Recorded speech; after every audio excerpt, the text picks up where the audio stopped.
radio for the masses. Headline edition, July 8, 1947.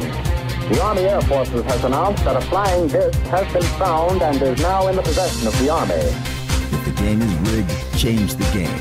Game changer. I occasionally think how quickly our differences worldwide would vanish if we were facing an alien threat from outside this world. This is Fade to Black with your host, Jimmy Church, on the Game Changer Radio Network and KGRA, the Global Radio Alliance.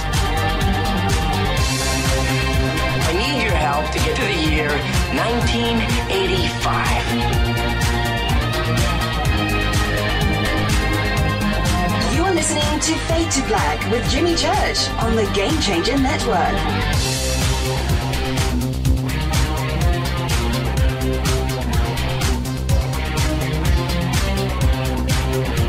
Good evening.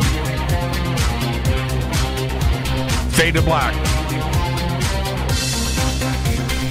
Bespoke radio for the masses. Yeah, man. How you doing? How you doing? Yeah, man, it's Wednesday, August 29th. August 29th, 2018. 242 days into the new year. Just 123 days left. We are live from a bunker somewhere in beautiful downtown Burbank, California. And I'd like to welcome everybody listening all around the world, all across the United States. Hither and thither, to and fro, back and forth, up and down, east and west, north and south. Far and near. This is Fade to Black for KJCR, the Game Changer Network, and KGRA, the Planet. I am your host, Jimmy Church. What is cracking, everybody? How you doing? Tonight we have very special guest with us. Eric Rains is back. And tonight we're going to talk about the scientific approach to reality and much, much more. So stay with us. What an amazing week, right? On the show. Incredible. We had Twitter night on Monday. Last night, Alan Green still, it shook me. It was an amazing show last night. Tonight, Eric Rains is here. Tomorrow night is another Fader night with John Rappaport, but not just another Fader night. No, we've got Jason Quidd here. And he's going to help me man the phones and take your phone calls and do all of that stuff. He's got his new movie that he is working on and directing. It's called Into the Void. And we're going to launch a website along with Jason tomorrow night. So we're going to make all of those announcements. I cannot wait. And a few special guests are going to be here too as well. And so enjoy it. It's going to be a great night tomorrow night here on Fade to Black. Friday, I'm off. Saturday, I'm not. I'll be over at Coast to Coast AM, hosting over there, and my guest this weekend is Donnie Arcade.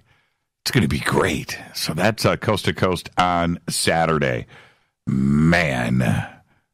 Now, and somewhere in there, I got to schedule some sleep, but we'll get it done. And I'm going to tell you right now, the week that we have got lined up next week on Fade to Black, I cannot wait to get to it.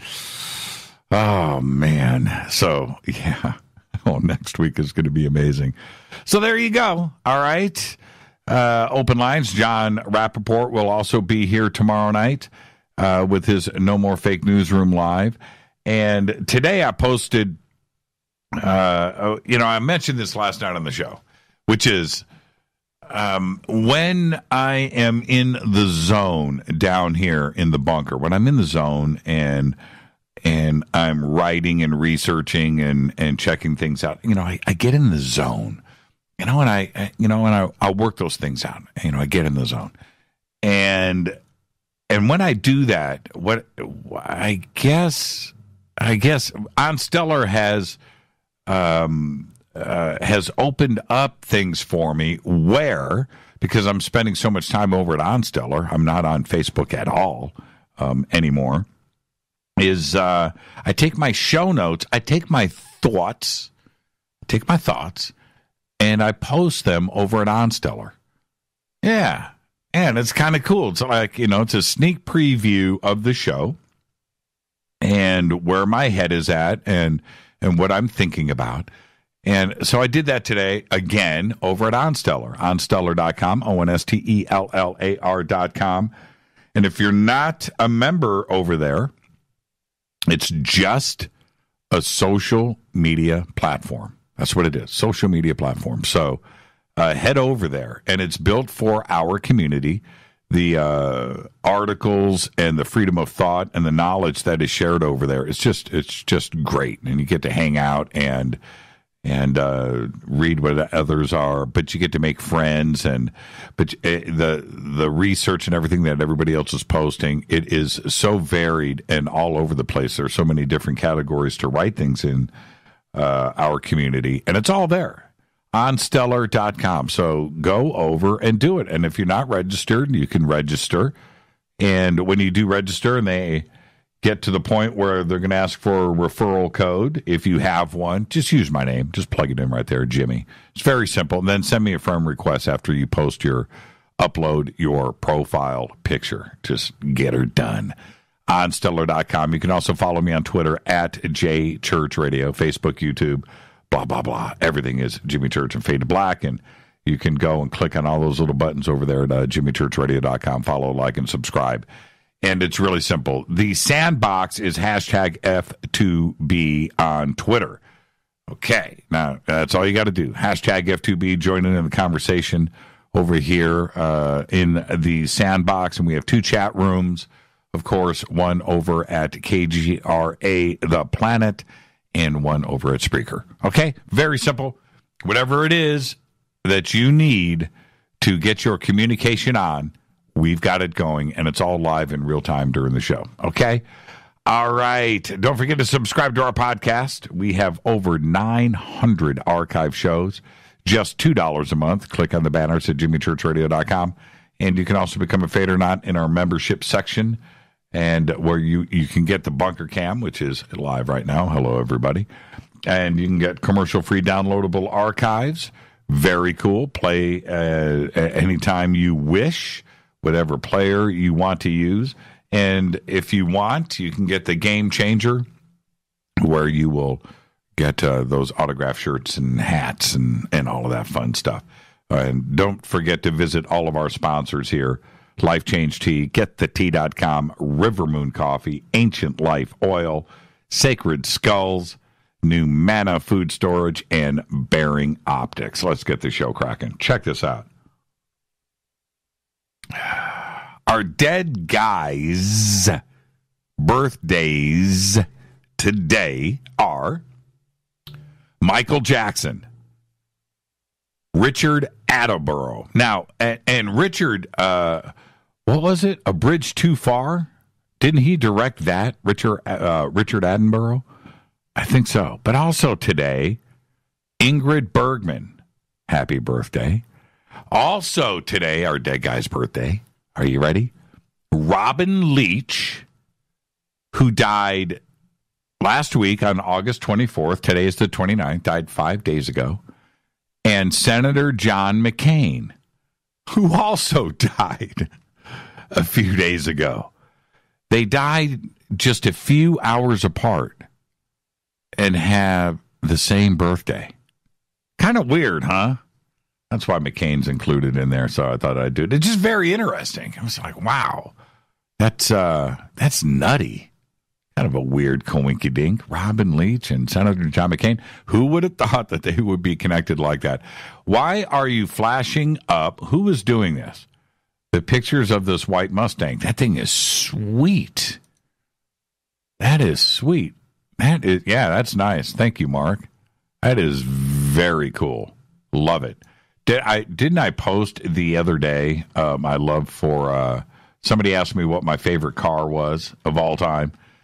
It's a 1966 Mustang Fastback, white. Now you guys are posting white Mustang pictures. That's funny. All right. On this day in history, OTD, 2005, Hurricane Katrina slams into the Gulf Coast in New Orleans. I'll never forget that day. I was at work in West Los Angeles, West LA, and I just remember watching that thing on the computers, and we didn't have TVs going there, but watching everything play out on the internet. And wow, what a crazy day that was. Crazy week, crazy month. But it all started on this day in 2005, Hurricane Katrina. Fader fact. Okay, now, this has been vetted, but I need you to listen to what I am about to say. Fader fact. It doesn't rain water on Jupiter. Nope. It rains diamonds. Seriously. Rains diamonds. And it's thought that the same goes on Saturn, Neptune, and Uranus. Yeah. Rains diamonds. Okay, so now I can see this is like Mustang posting evening here. All right. Now, and these are all great, and I love it. These are all cool. But not one picture of a 1966 Mustang GT Fastback in white. And if you really want to impress me, white with those Laguna blue racing stripes. Yeah, of course the Shelby GT350 had those. But if I had a 66 Mustang GT Fastback, which Rita knows that I'm dangerously close with buying one. But, yeah, it's going to be white. I'm going to have those blue racing stripes. Yeah, maybe I'll even Shelby-ize it. I'll make a fake Shelby out of it. You know, put the window scoops on it and the hood, the Shelby hood, fake it out, put the Shelby stripes below the door. Yeah, you know, who cares? Yeah. Put the tachometer on the dash. Yeah, there you go. Thank you, John. There you go. Well done. Well played. That gets a retweet. I'll do that right now. Just because. See, I'm doing it because you were so thoughtful. And you're actually listening. There you go. Boom. Retweet. Well done. All right. Tonight, very special guest, Eric Rains. He's back. Tonight, we're going to talk about the scientific approach to reality, much, much more. But we're going to start there. Tomorrow night is another Fader night with John Rappaport. And there's No More Fake Newsroom Live, open lines all night long. And helping me man the phones tomorrow night will be the one, the only, Jason Quitt. He's going to be here. We're going to announce his new movie project and website. And we're going to have a few special guests, open lines all night long. And that will be tomorrow night. Friday, I'm off. Saturday, I'm over at Coast to Coast AM. Now, time to hit my River Moon coffee. All right, Alex, thank you for that. That's what I'm talking about. Right there. See, that's got the Shelby racing bumper on the front. See, that's a rare car right there. That's a GT350R. That's right. Yep. That's a good-looking car right there. It's a good-looking car. It truly amazes me how much we have learned about our solar system, galaxy, the Milky Way, and the universe over the last 20 years. It's amazing. Seriously. And I want you to clear your head. I want you to open your mind and stay with me. Just listen to me. Okay? Because the last 20 years has been amazing. And if you condensed all of us down to 1 year, our knowledge of the universe would be at December 31st at like 23 hours, 59 minutes, and 50 seconds. Because everything that we have learned, I mean, the huge chunk of knowledge has happened in this last 10 seconds, right? The last 20 years. And it goes without saying that we've had a few seminal moments in science when it comes to the heavens. And I'm not going to go through all of that right now, but there was, of course, the invention of the telescope in 1608 and Galileo's version of it a year later in 1609. That was a very big deal. Think about that. But for a very long time, there was just our solar system. We were getting the grips of everything, right? Figuring out the sun and the Earth orbiting around the sun. We're finding other planets. We're trying to figure it out, the moon, but it was just our solar system. And we thought the sun was at the center of the known everything, right? That was our universe, our solar system, right? And then it expanded out beyond that. And 100 years later, we started to see some more stuff. And 100 years after that, the 1800s, telescopes are getting better and better and bigger. And we started to figure out and think about and contemplate and postulate our Milky Way. But we thought the Milky Way was the universe. That's right. Think about that. It wasn't until, and this is all recent, we're only talking about 2018 here. It wasn't until Edwin Hubble, that's right, in the early years of the 20th century, that we spotted our first galaxy and identified it as that. And even though they were seen before, everybody thought that they were, and it depends, because if you're in the southern hemisphere, you can look out with the naked eye, you can see galaxies, right? There's a couple that you can see very clearly, but we thought they were gas clouds, whatever. We thought all kinds of crazy thoughts, but we had no idea what we were seeing, and certainly what we didn't think we were seeing was another galaxy that was just like our own. But that's what Edwin Hubble did. Now, not much has changed for the next 50 years. That's right. Not until, in the last 28 years. The last 28 is when the real magic has happened. And you can go back, Copernicus and Galileo and look at all of these moments, but they're so spread apart, right? But this last 28 years, the Hubble Space Telescope was launched in 1990, and from those very first images, we knew that there was a whole lot more out there than even the most seasoned of astronomers had any clue about. And then things started to get really strange. Just 15 years ago, we started to discover exoplanets. 15 years ago, the number was 20. 15 years ago. And that was exciting news. Today, it's over 4,000 and counting. And you can expect that to double in the next couple of years, 8,000. And that will double 16. And so on. It's going to continue. We've just launched another telescope just specifically to search for exoplanets.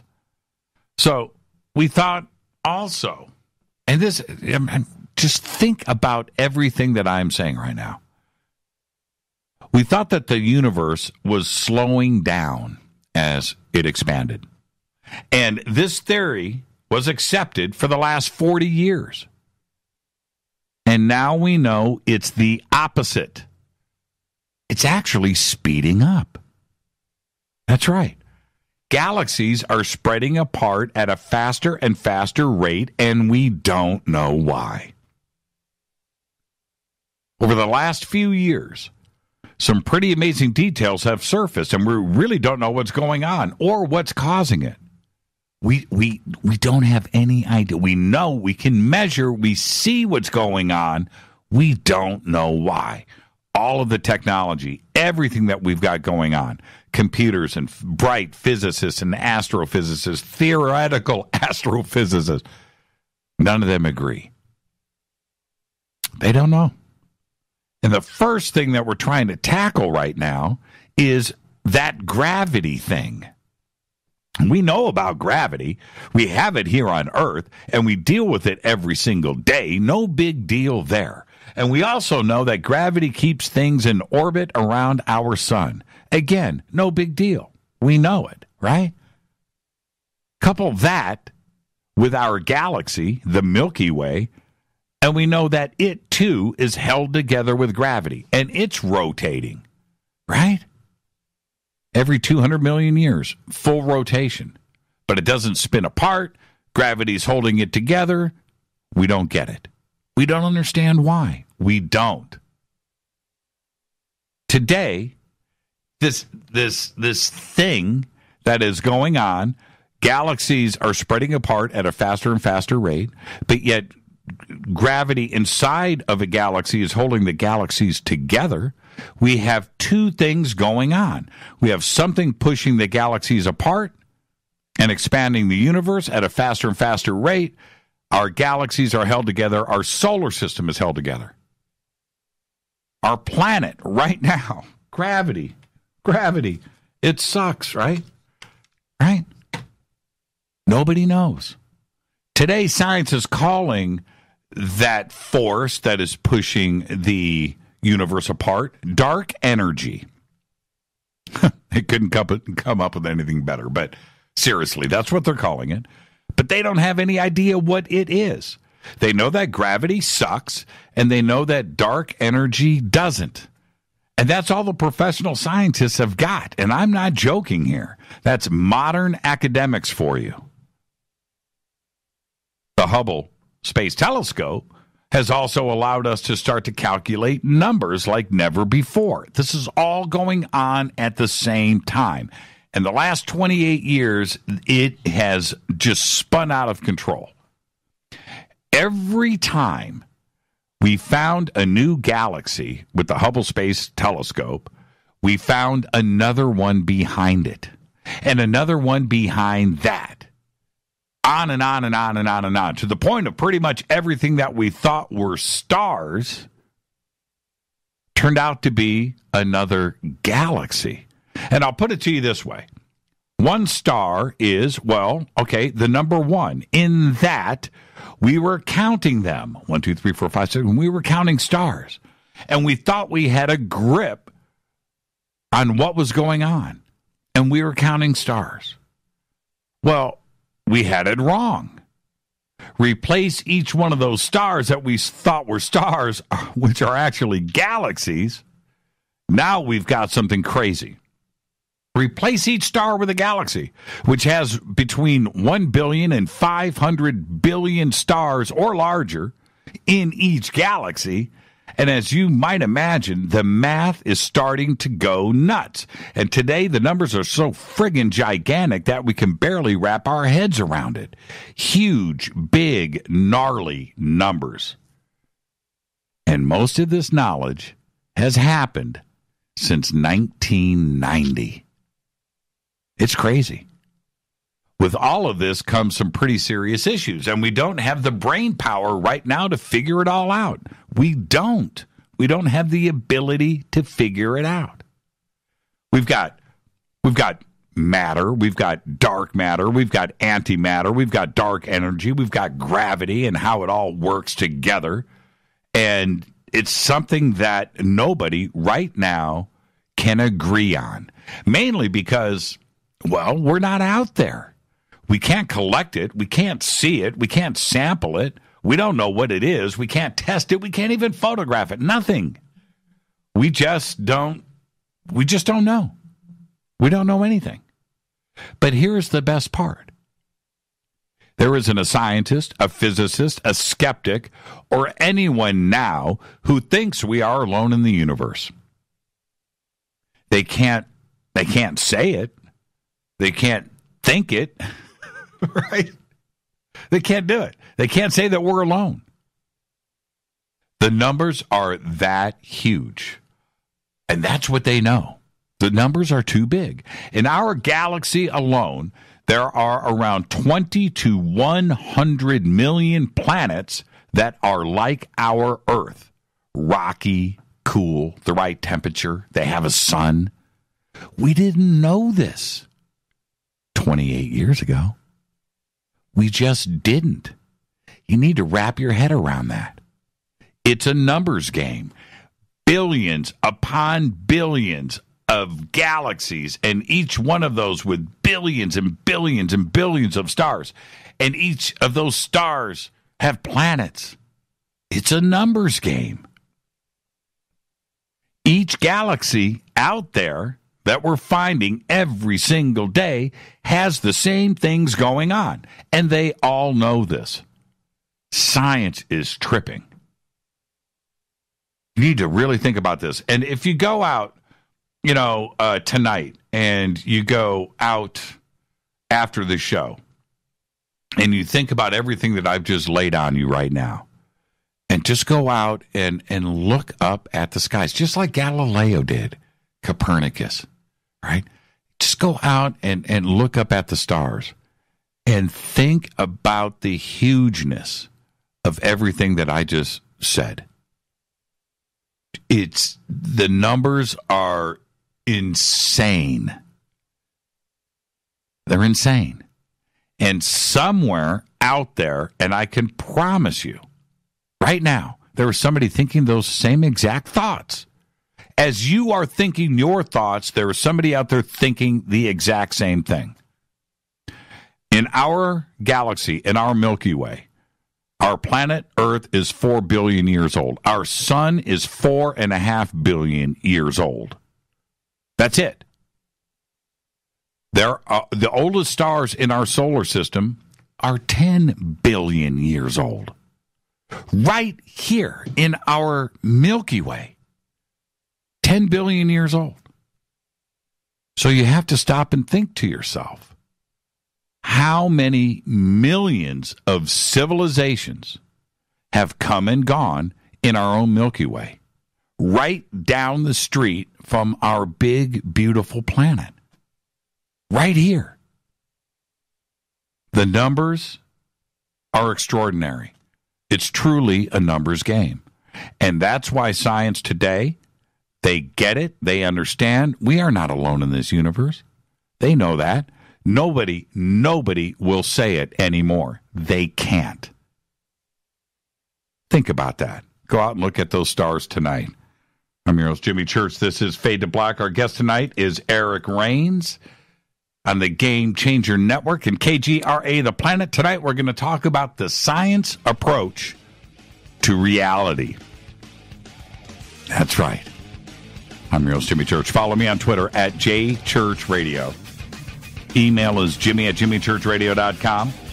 And I'll be right back with tonight's guest, Eric Rains. Stay right there.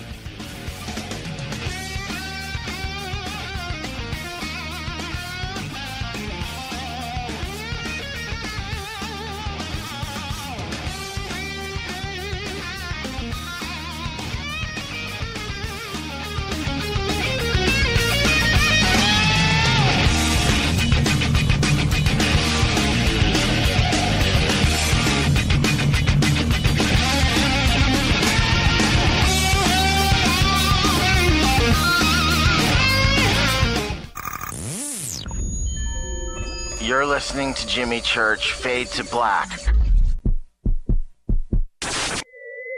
Fade to Black will now pause for alien identification. The station that talks the net. KGRA Radio.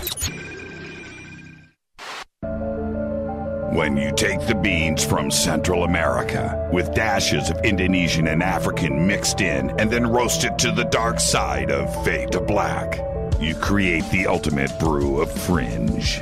Introducing the Fade to Black blend from Rivermoon Coffee. Yes, Rivermoon's darkest customized roast was created for the love of Fade to Black. The alchemy of masterful roasting and smoking the beans is in every sip of this full-bodied, dark Java. I need my coffee dark, deep, with distinct bittersweet chocolate highlights, just like the bunker. Leaning further into the darkness of the roast is Fade to Black blend from Rivermoon Coffee. Just click on the banner at jimmychurchradio.com and use the promo code F2BBLEND for 15% off of your order today. Go Beckley Tepe. What can I say about the most popular tea on the internet? And what do customers say about Life Change Tea at GetTheTea.com? A lot. But by federal law, we at GetTheTea.com cannot make claims to how this product can enhance your health. We cannot even post our testimonies without being in compliance. So how do we get past the hump? Try our products at GetTheTea.com and see for yourself. You can send us a testimony, but we just can't post it. Bummer. Our products are GMO-free and organic. We pride ourselves in being the best we can be, and we urge you to take charge of your health. We're 11 years strong, and many of our customers have shared their successes with friends and family. Protect your colon. Log on to GetTheTea.com. That's GetTheTea.com. GetTheTea.com. GetTheTea.com. 9 out of 10 geneticists agree. Fade to Black is not your father's radio show on the Game Changer Radio Network and KGRA, The Planet. Win big with KGRA this summer. Tickets and hotel accommodations to the biggest conferences, autographed books and DVDs, chances to win all-inclusive conference cruises, and private dinners with your favorite KGRA hosts. Click the contest tab at KGRAradio.com for your chance to win big this summer. Your contact for the best alternative talk radio on the planet. KGRAradio.com. Hi, this is Rob Reiner from Anvil, and you're listening to JimmyChurchRadio.com. What's up? I'm Chris. What up? This is Kyle Massey, and you're listening to Jimmy Church Radio.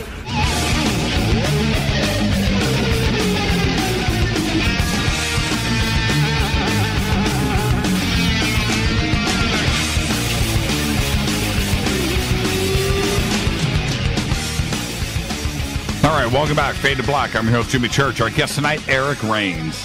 He's back. Eric was awakened after an intense energetic activation back in 2012. He became aware of the energetic implantation and parasitic construct by direct observation. His subsequent research for answers about this experience led him on a journey to self-discovery, and this, coupled with the ample real-world practice, allowed him to gain a deep understanding of this invasive system and how to protect, promote yourself through daily practices and how to remove these false constructs from himself and others.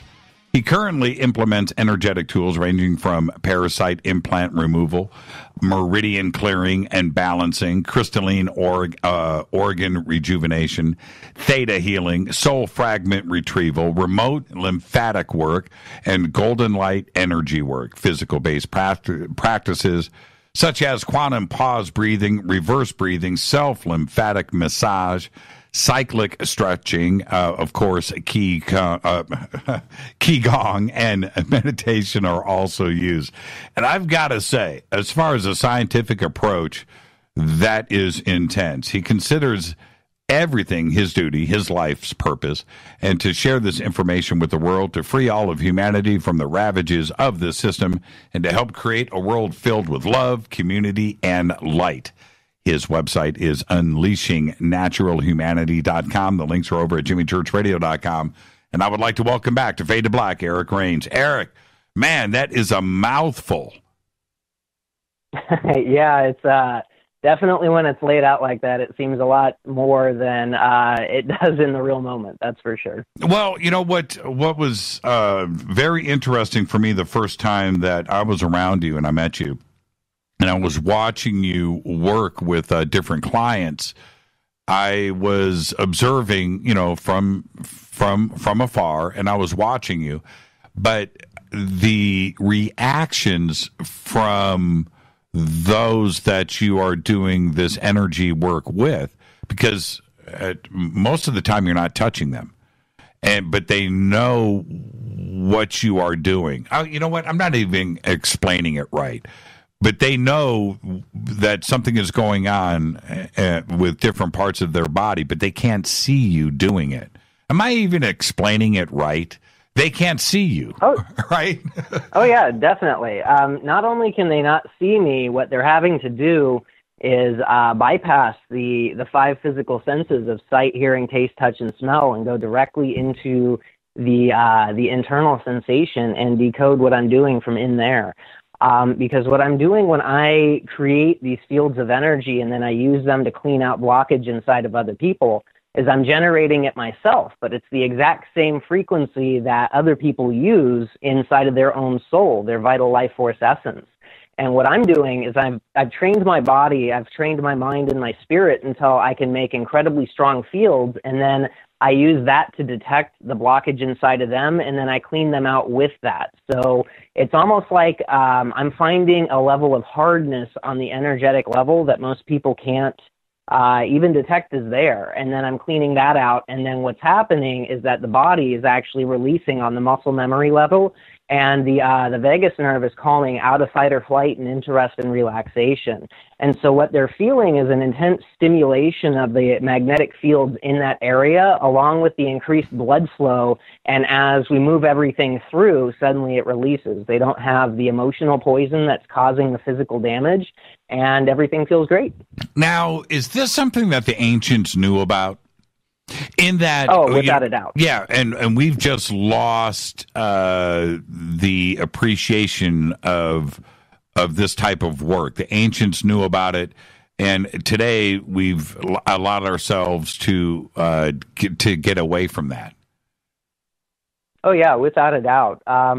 When you go and you start looking at some of the ancient temples and monuments and you see the frescoes that are actually in relief on the floor, on the walls, or the ceiling, they're actually sacred geometric shapes that you can create with cymatic frequencies.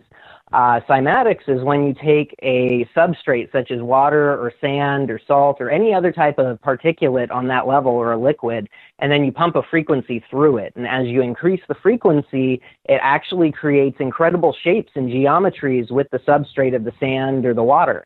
And you can actually see these exact shapes on frescoes in ancient temples around the world. And what they're doing is they're recognizing that as the vibration holds the shape inside of the substrate, what we have is a much deeper level of vibration that it's happening all the time, and yet we aren't really feeling it because the levels of awareness that our nervous system needs to be activated in order to recognize hasn't been turned on. It's one of those things that's been shut down.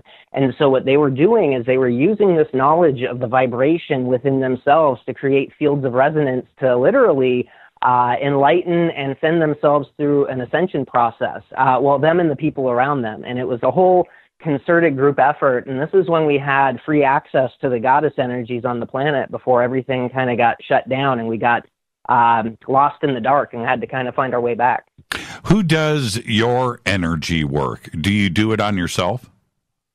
Yes, sir. That's what the Qigong is all about. The Qigong modality that I follow most specifically is actually Shaolin Qigong with the offshoot of Dragon Qigong. And Shaolin Qigong, it was actually from the Shaolin Temple, those guys who do like all the crazy kung fu. And their whole thing is that the secrets and the jewels of the Shaolin Temple aren't in the kung fu. It's actually in the meditation and the Qigong. Their kung fu is actually there just to prove what they're doing internally. And so they have to put themselves through more strenuous and more trying tasks just to see if they have that molecular control over their body. Now, can all of this be applied to the pineal gland? And the reason why I'm asking, I'm sure you're going to say yes, but we've also lost our use, even the awareness of what the pineal, I'm talking about the general public stuff here. They don't even know what the pineal gland is and the calcification process and so forth. Can you use the same energy and electromagnetic treatments for the pineal gland and work on its activation? Oh, yeah, definitely. But the most important thing when we're starting to actually activate the energy body, the light body, is to recognize that there is no one specific place that you need to work on because the entire body works in conjunction. And one of the things that most in Western society doesn't recognize is how the nervous system actually operates with the consciousness inside of the body. And when you're being formed in utero, the massive neural tissue actually forms your heart first, and then the top splits off to become the brain, and the bottom splits off to become the intestines. And so this is why we have the belly brain or the gut instinct type of a connotation. It's because it's something that you instinctively feel. It's operating off of a different system than the spoken language, which is the open ball up top, the brain. And so when we are recognizing that the intestines are actually neural tissue that create a lot of the chemicals that the brain uses, like serotonin and dopamine, we start to see that just by focusing on one area, we're actually making the rest of the body weaker. And when we focus on making the intestines strong, the heart strong, and the brain strong, we're balancing that mind, body, spirit spectrum right there. And the stronger the intestines are, the more energy flow that has, the better the flow into the brain is, and the more your actual endocrine glands and kind of, I guess you could say, control systems of the nervous system that operate inside of the brain, the more those get activated, the more fluid they get, the more energy they get, and the more they start to activate and find their higher resonance. Science today, the more that I do my research and I listen to physicists and theoretical physicists and astronomers and all of that, theoretical cosmologists, the entire spectrum, very smart individuals.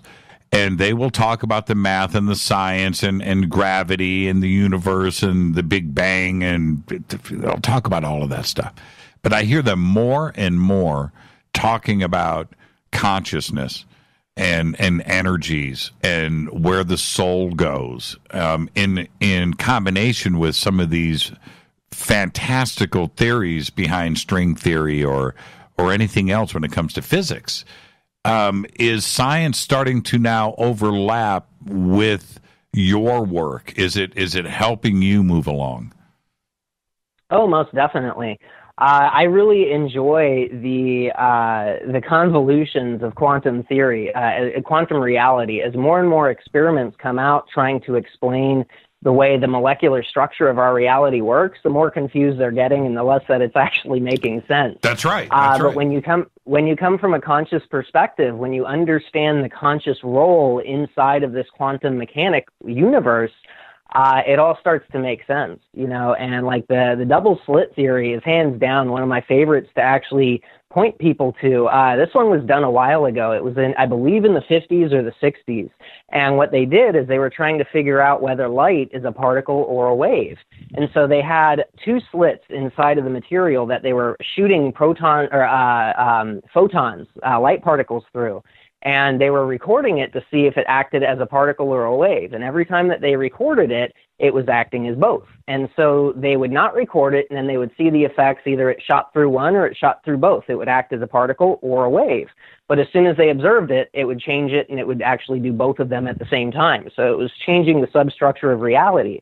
And so they were just really absolutely stumped by this. So they tried to do something called the delayed double slit experiment, to where they had something that slowed down the photons as they were shooting through and tried to catch an actual snapshot to see what they were doing. And it turned out that it actually blanked everything out before it even happened. And so when they were doing this one, it was actually changing the substructure of reality outside of time before they even did it. And just by observing, they were doing this.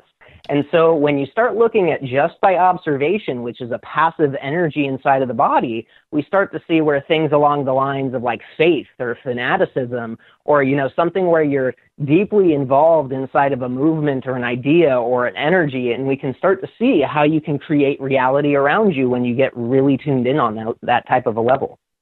I've heard so many when... I don't care if it's Lawrence Krauss or, some of these, Green, or some of these physicists start to talk about this. They will always go back to the original double slit experiment. It was that revolutionary to science. Mm-hmm.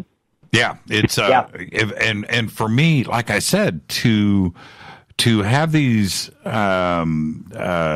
very bright scientists sit around and engineers and who are at one side very pragmatic, but you have to think also outside of the box to reach out into these new ideas and theories and the origins of everything.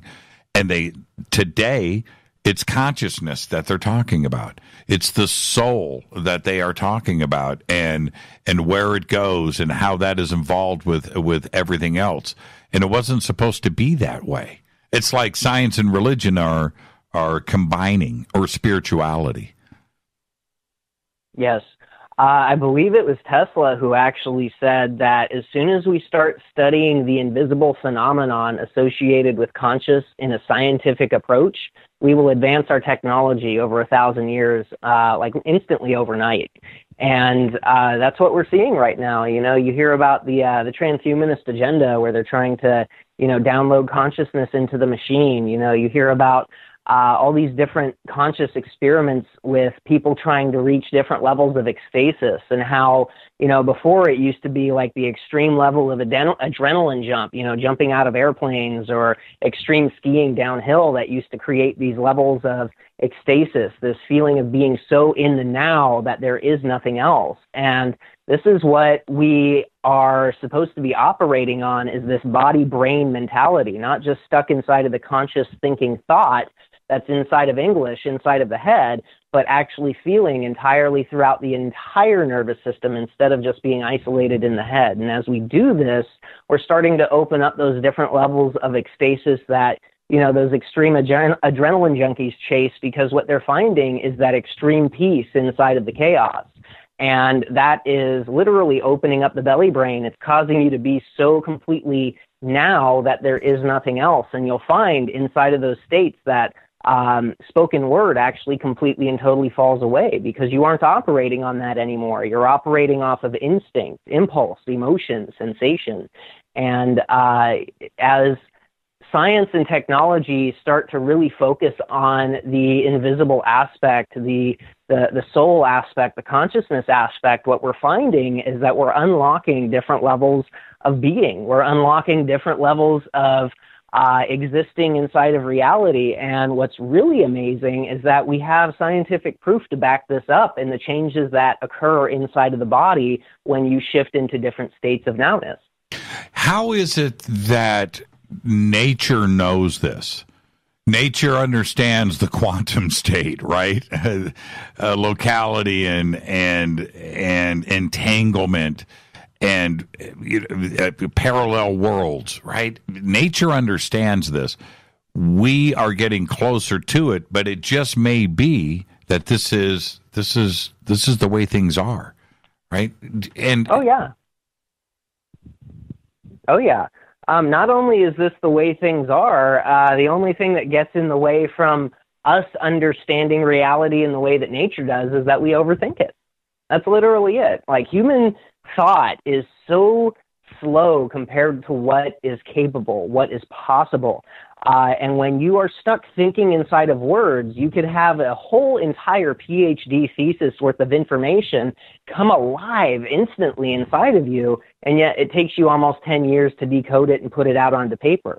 And this is what we instinctively are already connected into. When you hear that beautiful piece of music that just sends the shivers up and down your spine with that amazing sensation of the emotion behind the words, behind the meaning, behind the melody, that's the instinctive understanding that nature is operating on. But what we do is we get in the way. We say, okay, well, that felt great. Now let's go ahead and operate in the future.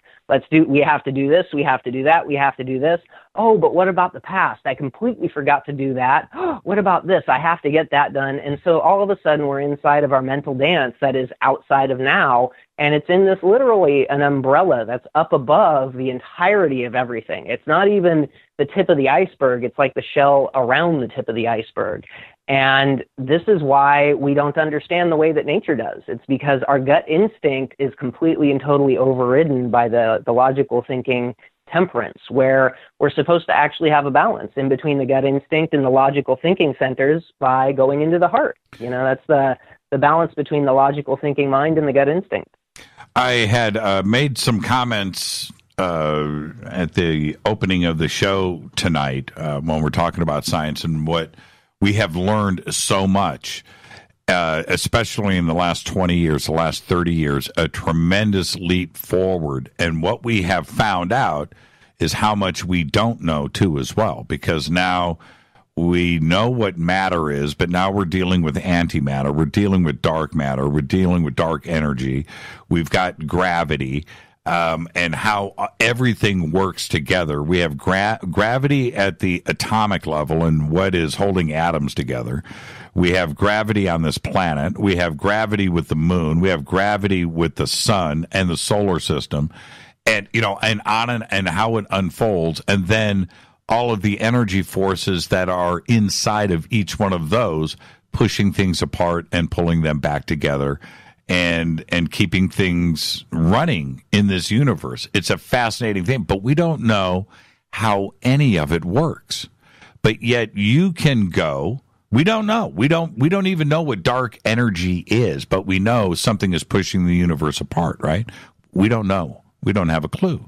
But when you're holding your hand above somebody's body, you are affecting something between yourself and atomically at the atomic level with your client. And we don't know. We don't understand what that is, but you are affecting what is there and what science is talking about today with antimatter, dark energy, but yet we don't know what those elements are. Mm-hmm. So one of the easiest ways I know how to explain this is that the human nervous system, it doesn't run off of voltage. There's not like a standing charge that's in there. It's more like amperage. It's flow. It's movement. And the human nervous system runs off of roughly 13.8 amps per second, unless you know how to charge it up, unless you know how to focus your consciousness and turn that volume dial up and increase the conductivity of your nervous system. When you do that and you focus and you direct it, the blood inside of the body actually starts to become polarized, because when you look at the blood cell, you've got a concave side, it looks like the top of a donut, and then you've got the flat side on the other side. It's a positive and a negative receptacle, just like a battery or a magnet. And as the iron and the water inside the blood, two of the most common elements in the blood, get charged up magnetically and electromagnetically with the nervous system energy, you can then direct the blood where you want it to be. What this does is creates field of electromagnetic resonance that you can then either make big, small, directed, wherever you want to go. And that magnetic resonance actually is a sense in and of itself. And so I can take that resonance and I can charge it up with specific frequencies, say such as golden sunlight, something that holds the entire spectrum of light inside of it. And then anything that is actively resisting that light or the darkness, or it's being dark, it sticks out like a sore thumb. And the same thing with like putting laughter or joy energy inside of it. Anything that is stagnant or rotten emotion, it's very obvious, because it's like as I'm moving liquid through something, it's like there's a place that's a rock that's really hard, and then it stands out like a sore thumb. It's one of these things that I understand what I'm doing on this level, but other people looking at it, it does look like magic, but it's really not. You can explain it scientifically, but more importantly, I can teach anybody how to do this. And so that's the craziest thing about all of this, is that every single person alive, as long as you're conscious, you're in a human body, and you have the ability to breathe, you can do what I can do. And what I can do, we've got quite a few cases of what medical science says is impossible, spontaneous healings from chronic diseases, from chronic injuries, from all kinds of different things, just regular stress that starts to damage the body, so on and so forth. And anybody can do this. And all you have to do is learn how to begin polarizing your nervous system to make it much stronger with the amperage, and then start learning how to direct it. That's it. What's the first steps? The first step is you have to start learning how to speak body language. You have to start recognizing that we have a mind, a heart, and an intestinal tract that is all neural tissue, and only the brain speaks English. And so we have to start understanding how to get out of the mind, out of the thought, and into the sensation, the feeling, and then start to heighten that. As we heighten the feeling and the sensation inside of the body, that activates the nervous system. That makes the nervous system a lot stronger, and it allows us to take a look at completely different feelings and sensations inside of the body. Once you can tap into those feelings, you can start directing them once you can start directing them, you can start training them to become stronger. Now, how long does this take? On one side, at one level, it sounds complicated, but it doesn't seem complicated if you understand it. So I've had people who have only practiced some of the meditations I have on YouTube who showed up at the retreat in July. And those people spent 6 days with me learning how to do this from the ground up, and they are literally world-class healers already. And so it's not years is what I'm getting at. I don't want people to be intimidated by this. The longer you go, the stronger you get. Each time that you do this energy work on yourself, it's like you're putting down another layer of paint. And the thing is that each time you put a layer down, it gets thicker and thicker and thicker. You've got people who've been doing this for 70, 80 years who have a massive foundation of chi, a massive foundation of energy. And the more that you have, the stronger the resonance is and the more you can do. But it's all about tapping into it to begin with, and then you can train it. Once you can tap into it, you're good to go. Are there any science or schools, scientists out there that recognize this and are starting to endorse and maybe pull this into the lab and get this into a controlled environment to see what is exactly going on?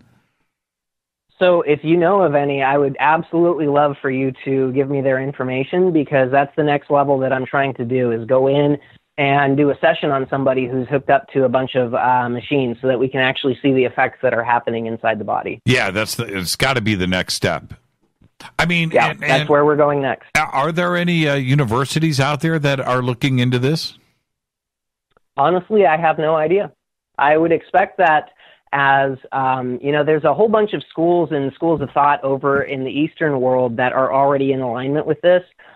They have acupuncturists who train as Western medical doctors and massage therapists as well. So they're really starting to blur the lines over there on that side. And I'm pretty sure that they have scientific institutions that are doing this type of research. But the problem, especially with China specifically, where they're doing a lot of this, is it's not really easy to get informational flow to and from what they're doing over there. Not only is there the language barrier, but you've got all the different regulations from the government and whatnot that's really kind of blocking a lot of this information flow. Here in America, I know that there's a bunch of independent people doing it, but I don't know any that are prominent or rather out there.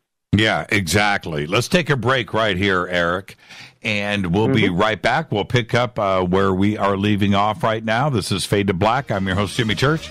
Tonight, Eric Rains. And yes, we are discussing the science approach to reality. Tonight, we're going to do all of that and much, much more. I'm your host, Jimmy Church. I'll be right back. Stay with us. More with our guest, Eric Rains.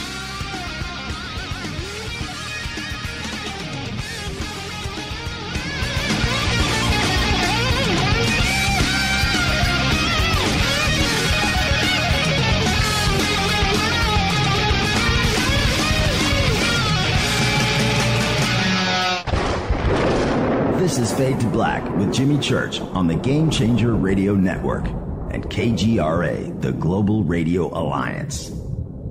This is KGRA Digital Broadcasting Station, Salt Lake City, Utah, Van Buren, Arkansas.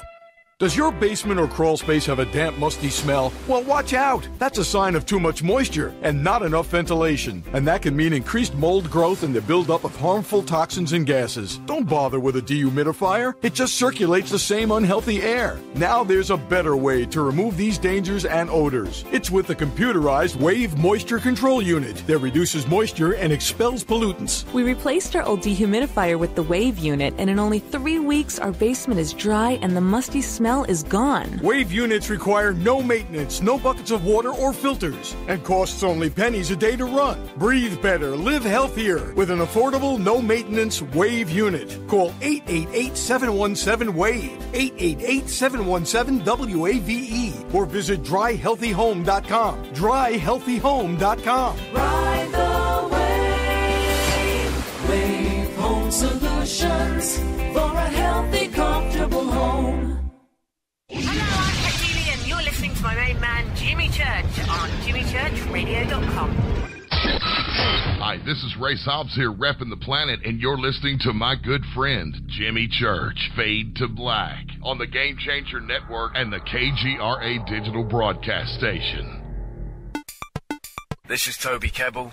You're listening to JimmyChurchRadio.com. Don't hurt me, Jimmy. I'm only little. Hey, I'm Adrian Grenier. And this is Ari Gold. We're the Honey Brothers. Yes. We are of the Honey Brothers. Hey, I'm Adrian Grenier. And I'm Ari Gold. We're the Honey Brothers. And you're listening to Jimmy Church. The Revolution. This is Micah Hanks of the Gralien Report, and you're listening to Jimmy Church on Fade to Black, across the globe on the Game Changer Radio Network and the one and only KGRA Radio, The Planet.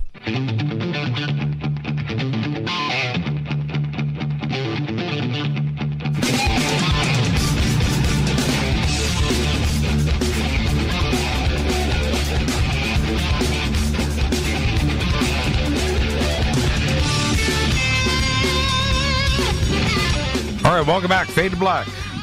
I'm your host, Jimmy Church. Our guest tonight, Eric Rains, and we're talking about the science and approach to reality and our consciousness.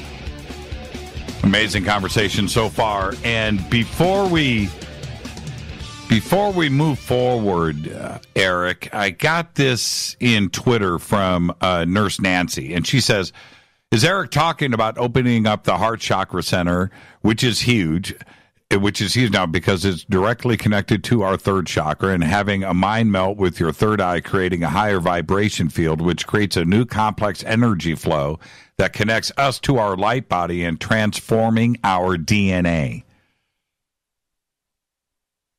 Yeah, definitely. So I'm actually working on integrating my chakra centers all the way back into one, which corresponds with the heart field. I don't operate on the 7 chakra centers that normally most people do.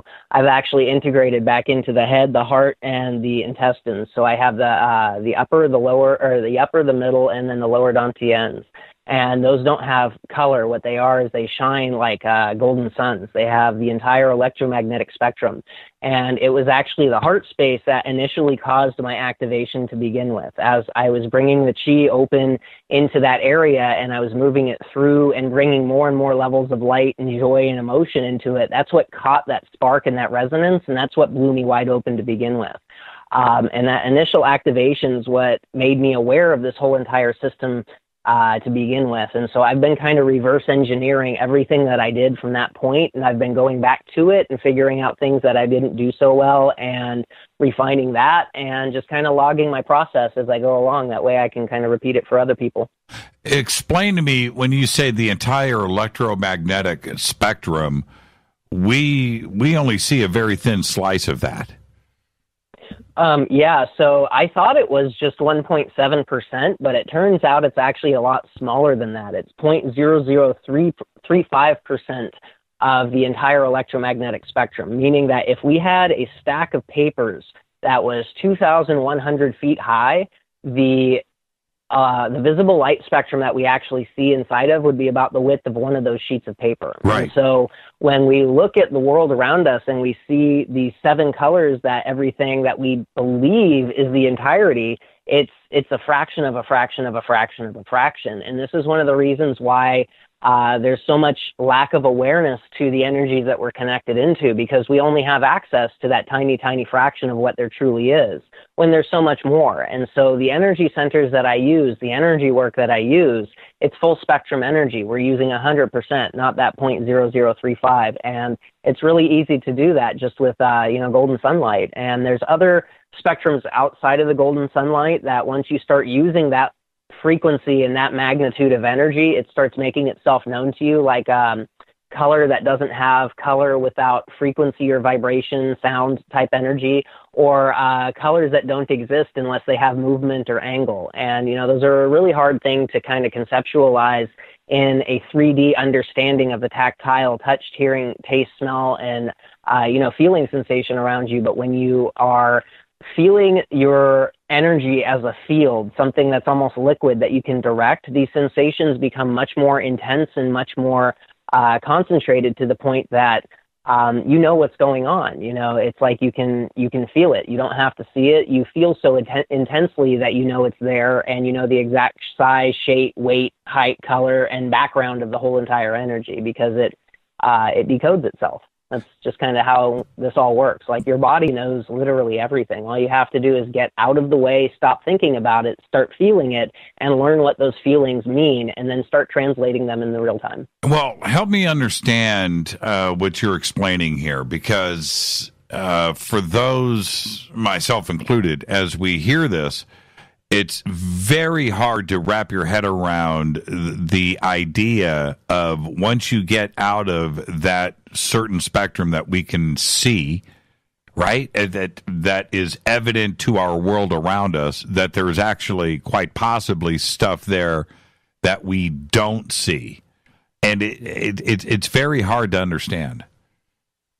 Yeah, I completely get that. You know, this is like one of those concepts that until I've worked on somebody or they've worked on themselves and released etheric weight, it's kind of impossible to explain what etheric weight even is. I mean, even if you're standing there with no clothes on, how am I going to explain to somebody who doesn't understand the energy that you've got weight that's pressing you down? You've got vibration or anchor points that are pulling your resonance lower and lower into a deeper, more locked state. And as soon as you're outside of it, you literally feel the weight disappear. Like, you've got 15 or 20 pounds that just kind of released off of your body, and you feel like you're floating almost.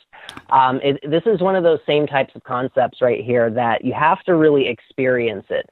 But the long and the short of it is, when you start making your energy strong inside of your body and you start tacking on or layering frequencies onto it, it's almost like you're creating a light on the energetic field. You're creating a light on the invisible spectrum that you can't see. And so we might not be able to see it inside of the visible light spectrums that we are in, but we can feel it. And what it's doing is it's shining out on the rest of that frequency that we can't see inside of. And inside of that light, there might be something that's invisible, a consciousness that doesn't have a body, that as soon as you are looking with the right spectrum or frequency, it stands out like a sore thumb.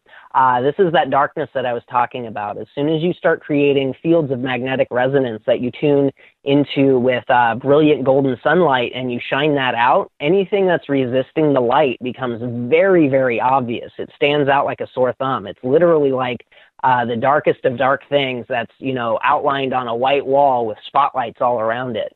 And as soon as you feel that type of sensation, you can't ever unfeel it before. And what you just did is you've expanded your consciousness. It can't ever go back to the state of ignorance, because now it recognizes that there's a little bit more on the other side. And instead of, you know, looking on the outside world where we think everything is real, we're bypassing the outside world and we're going into the internal universe, the internal sensation, and we're turning on skills and senses inside of that level right there. And then we're using those to operate inside of the etheric field. Does that make sense? It does. It does. Well, if you saw me without my shirt on, you would definitely see 15 or 20 pounds of negative forces pulling me in the wrong direction. And it will be fully illuminated in this light spectrum, I guarantee it. Well, you know, we've all got things we got to work on, right? Yeah. I'm not playing around here.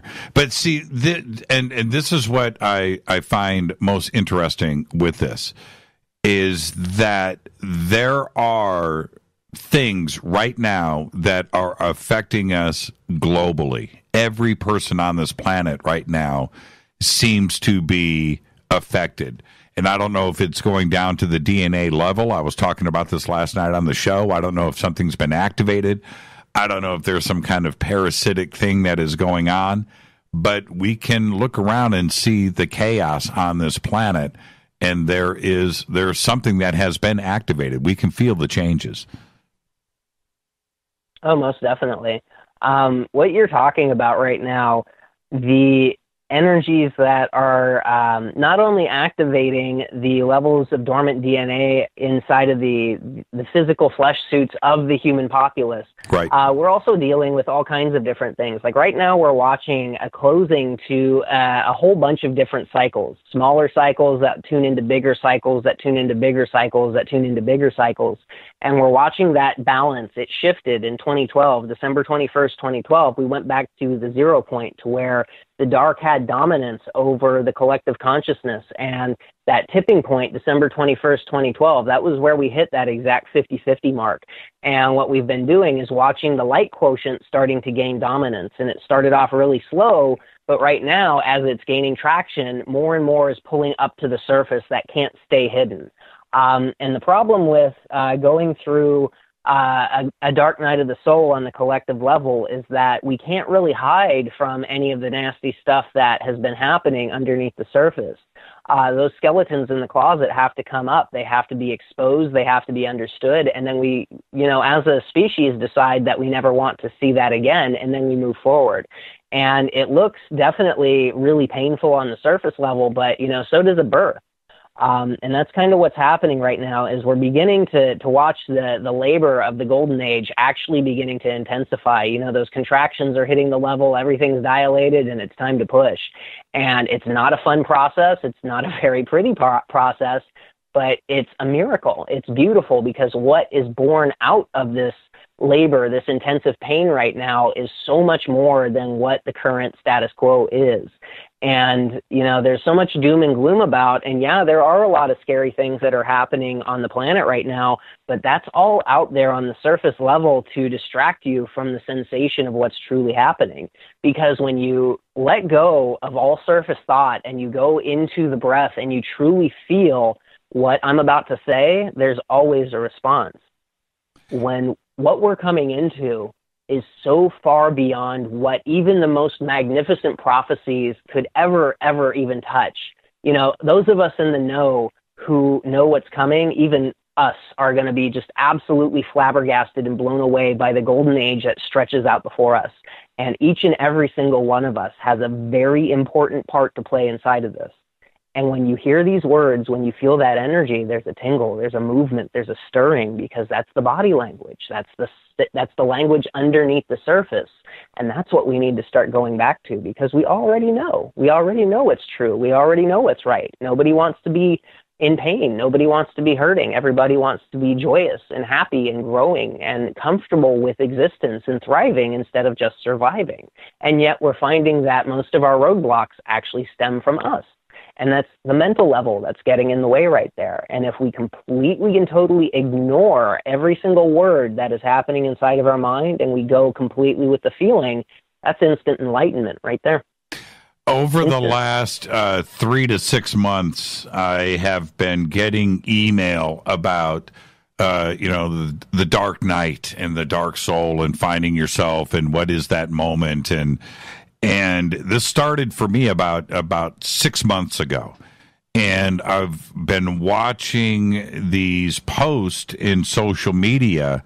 It's probably started pretty thickly about 3 months ago. You just mentioned it again right here. For those that don't know what we're talking about, can you explain?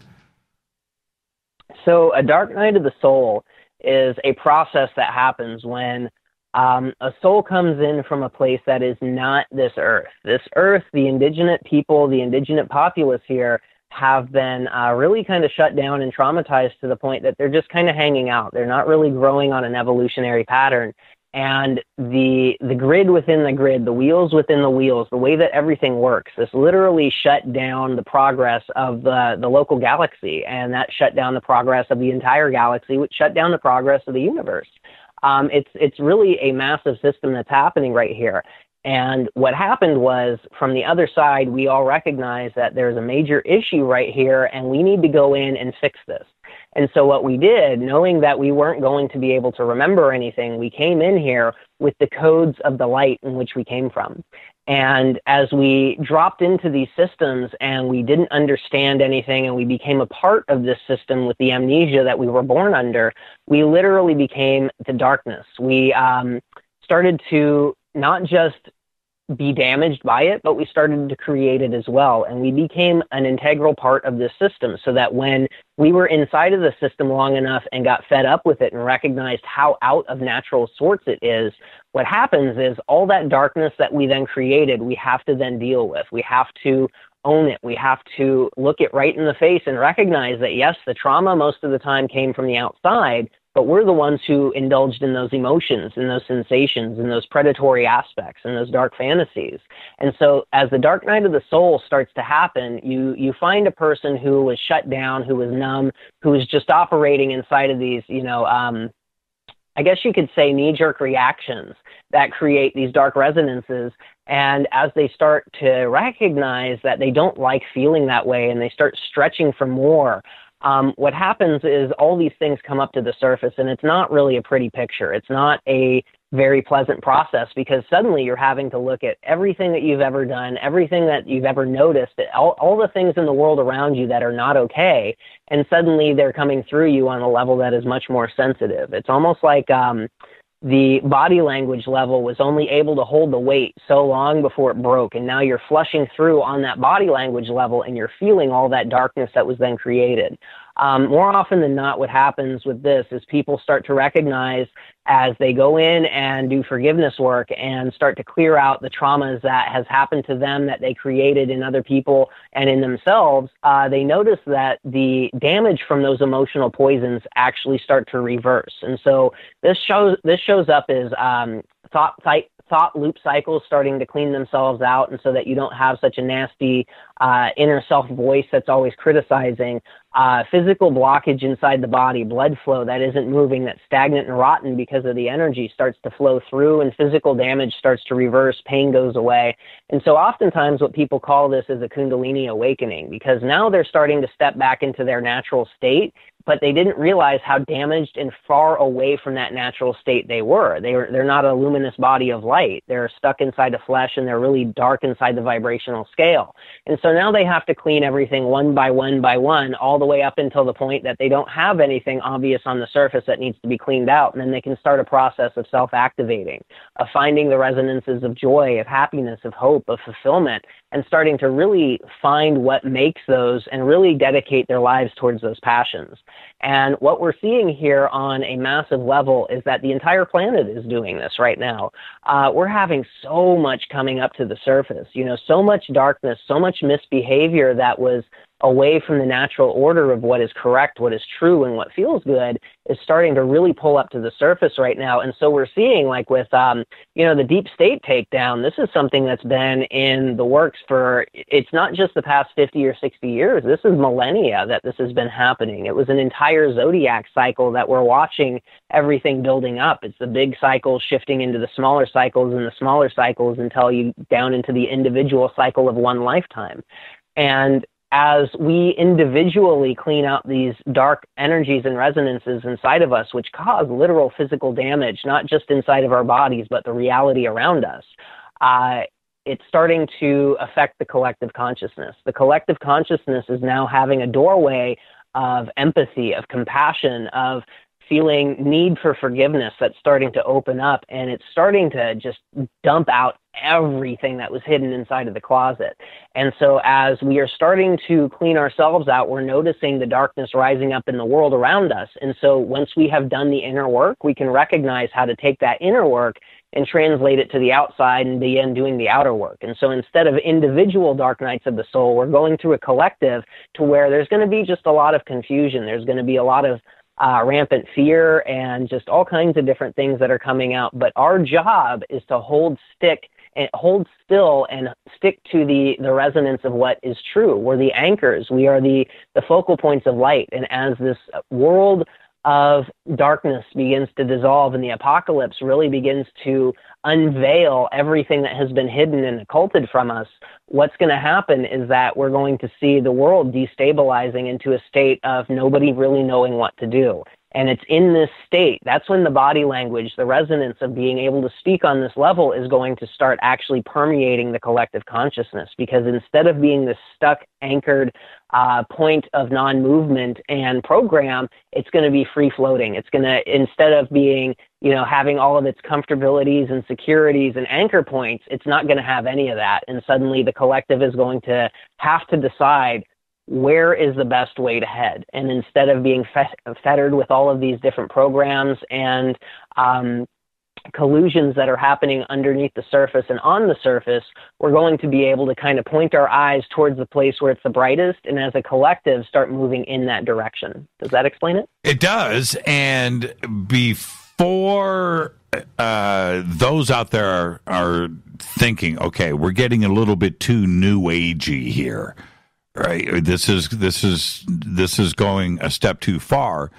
We have to actually just look at what has been going on around us, especially the last 2 or 3 years, where we have spun completely out of control. We are off the rails right now. The divisiveness, the divide and conquer, the arguing, the fighting with everybody on every subject, on every level. I said yesterday, I forget what I said exactly, but it doesn't matter what I bring up. I can bring up birthday cakes, and I'm going to start a fight, right? It doesn't matter what we do these days, or what you want to say, what you want to talk about. It blows up and it explodes, and that's exactly what you're talking about. We're right there right now. Mm-hmm. And the whole thing about everything that I'm saying right now, please don't believe me. I want you to prove this for yourself. Prove me wrong. And as you go through the process of trying to prove me wrong, you will start opening up different levels of sensation inside of your body that you can't deny. And, on my YouTube channel, if you go and look up UnleashingNaturalHumanity.com or Unleashing Natural Humanity on YouTube, I've got 7 or 8 different meditations on there that you can do right then and there in your own space to feel a difference of thought, to feel a difference of feeling and sensation inside of you, and prove me wrong.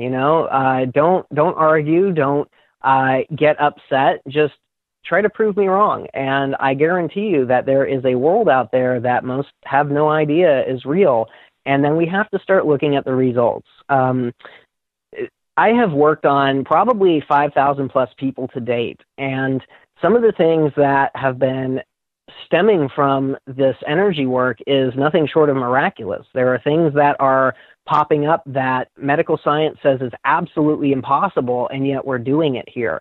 And, that right there is something to where even if you don't believe this is true, you really need to step back and recognize that the placebo effect is something that every double-blind medical study in the world has to take into account how consciousness affects health inside the body. And so if we can unconsciously do something on that level, if we know how to tap into the energies that are using that type of healing, and we heighten it and strengthen it just like a muscle, there's no way that you can't have an effect inside of the body. So, these are the things that it's getting to the point to where, yes, it might sound new agey. Yes, we might be going a little out there with the energy, but when we have quantum science and real world results backing us up, it's time to really step back and say, wait a second, I don't like feeling pain. I don't like feeling emotions that hurt. If there's a way for me to get away from that, if there's a way for me to start to transmute those emotions and those feelings inside of myself into something that's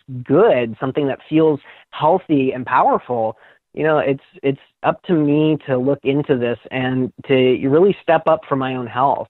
And, that's the thing. Prove me wrong. And I guarantee you're going to find a world of absolutely amazing literal magic. And the more of us who do this invisible magic, the more real magic will actually be possible. It reminds me of what Drunvalo talks about, going back to the Kundalini and Lemuria and the knowledge that was there and fought over and eventually just went away. And here we are today in flux because of it. Yeah. It definitely, there's so much that cycling from the previous cycles of conscious evolution that has been interfered with, not just from the negative aspect, but the positive aspect too. You know, they all think that they have the best way to evolve, and so they all have their own agendas. And actually the meddling of the light forces and thinking that they... Oh, did we lose you, Eric? Wow, we just lost Eric. Oh, are you back? Hello, can you hear me? Yeah, that was weird. What'd you do, hit mute? No, there was no mute that was on my phone. That was definitely interesting. Yeah, well. So definitely got to get that thought out, don't we? Yeah, okay, so let's back up. Yes. So what I was saying is that there are so many different cycles of interference that are happening, and it's not just the negative aspect that's interfering with humanity. We have the positive aspect that's interfering with humanity as well, and we have so many different factions that think they know the best way to evolve on the positive timeline that they've actually caused worldwide cataclysms. There's 3 of them that I know specifically that were caused because of the light side's interference. And so this is where we have to start really getting into the place to where we are our own guru. We are our own diagnostic unit because we are so powerful in our own internal sensation. And, it's all about recognizing that, yes, there's a lot of giant names from history that are included inside of this space right here, right now, with the evolution that's happening on the planet. But what we need to do is ignore everything on the outside and start going into what we feel is correct.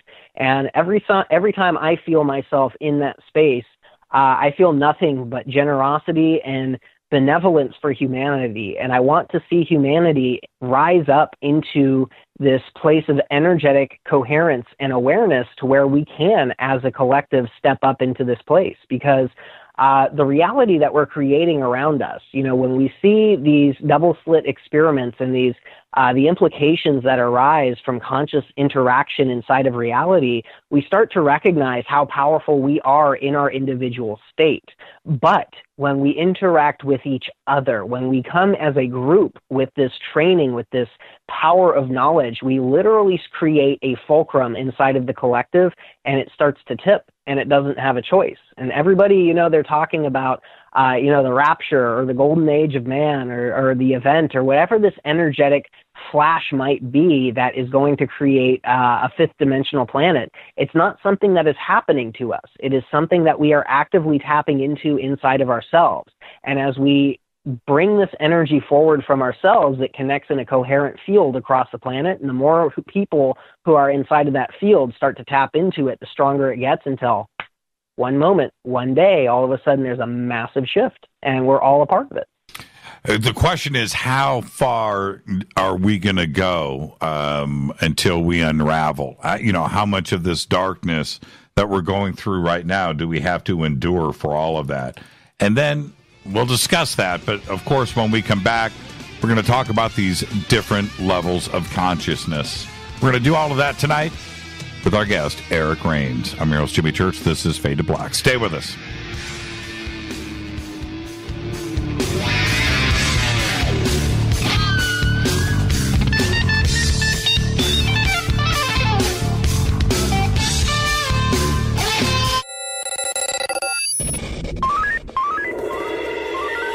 Way out here, we listen to Jimmy Church.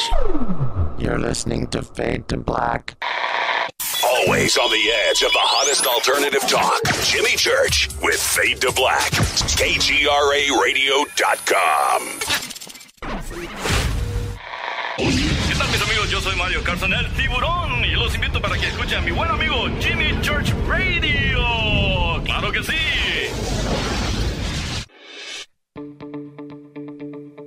Hurricanes, earthquakes, wildfires. This year we've experienced more than our fair share. This is Jimmy Church of Fade to Black. And last month I decided to make sure my family does not have to worry about food should we get caught in a real emergency situation. Introducing Numana, a healthy, storable product that tastes so good that you'll want to eat it every day instead of just during those times of duress. All Numana products have a 25-year shelf life, are MSG and GMO-free, no preservatives, and are made in America. With the Numana Pack in your home, you'll be able to sleep at night knowing that you've protected your family. Not only have I tasted and tested, I own it. Now you can too. Just click on the Numana banner on JimmyChurchRadio.com and use the promo code Jimmy when you order. In addition to a discount, we'll send you an autographed Fade to Black t-shirt. Seriously, go Beckley Tappy.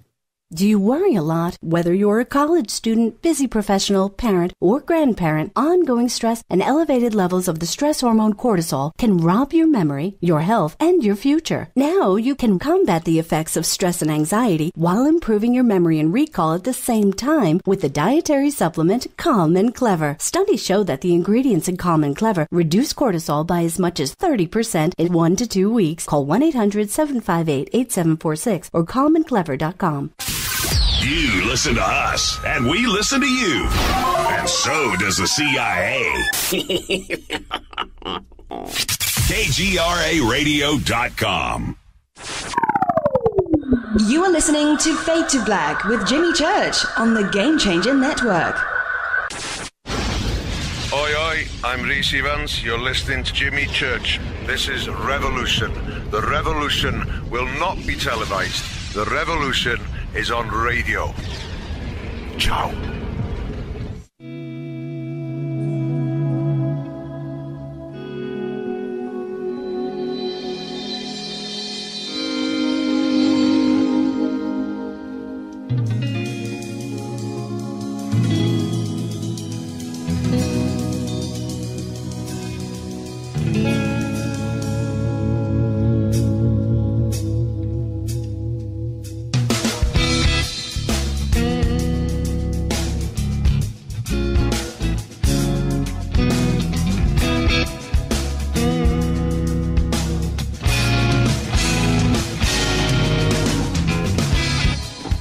Welcome back, Fade to Black. I'm your host, Jimmy Church. Our guest tonight, Eric Rains. Fascinating conversation, the science approach to consciousness, to reality. And Eric, I just got this excellent question from Eddie in Pennsylvania. Eddie says, I do most of my chakra work from the astral. Has Mr. Rains done any kind of experimenting with the energy body when it is free from the physical form? Great question.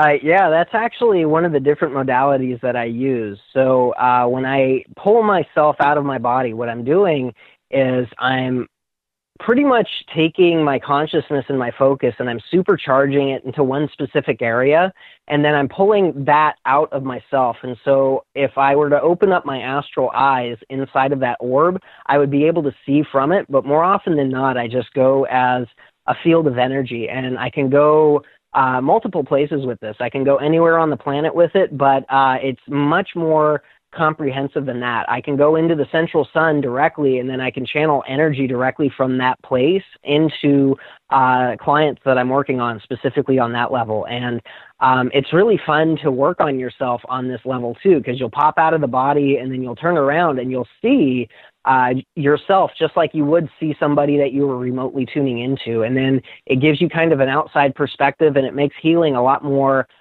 intense on that level. And so there's different, I guess you could say, gradients to the astral projection. I can create astral fields while I'm still inside of my body, meaning I can create a pocket of astral field energy that then I'm safe inside of, and I can pull any type of resonance into if I need to interact with it. Say, for instance, an entity or a malevolent consciousness that's trying to siphon energy out of somebody or myself, I can pull that into that field, and suddenly it doesn't have the anchor points that it's used to having, and so it's really easy to deal with inside of that place.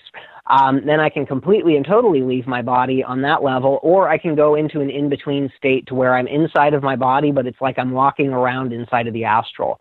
And so there's multiple levels that you can work on with this on that level, but there's different types of work that you can do with each one of these awarenesses. And when you're just kind of like popping out of your body and turning around and you're doing work on that level, you can go directly into the energy centers and work on the astral component of what people call chakras. I don't call them chakras. I call them energy centers, specifically because I don't have the technical chakras that most people do. And so it's just all energy centers that create chi. And so when you go in on that level, you start to see the way that the energy body moves. You start to see the conduits of flow, like the meridians that interact with the organs. And then you can start to recognize the emotions that are actually corresponding with those meridian flows. Whenever you start seeing something on that level, it's almost like you're getting a fresh set of eyes with what you're normally used to doing, and you're the fresh set of eyes. So it's a really handy tool to have. It's a really expansive way to move your consciousness through reality, and it opens up a whole bunch of different skills that you can actually start to develop once you're able to do that. Are you ever in a bad mood? Yeah. So I'm like I say all the time, I'm human. I'm not a messiah. I'm not a guru. I can teach anybody how to do this. And part of the human experience is that we're not always having the best time. And over the past 2 months, I've been going up and down the West Coast doing events and conferences and retreats and so on and so forth. And we finally got home just a couple days ago. And I have been just absolutely just I don't want to do anything. I'm like cranky and, yes, I definitely have human emotions. But the thing about the human emotion is that we have the opportunity, once you notice or once you know how to deal with these energies on this level, we have the opportunity to clean them out. And so having these emotions, it becomes a choice.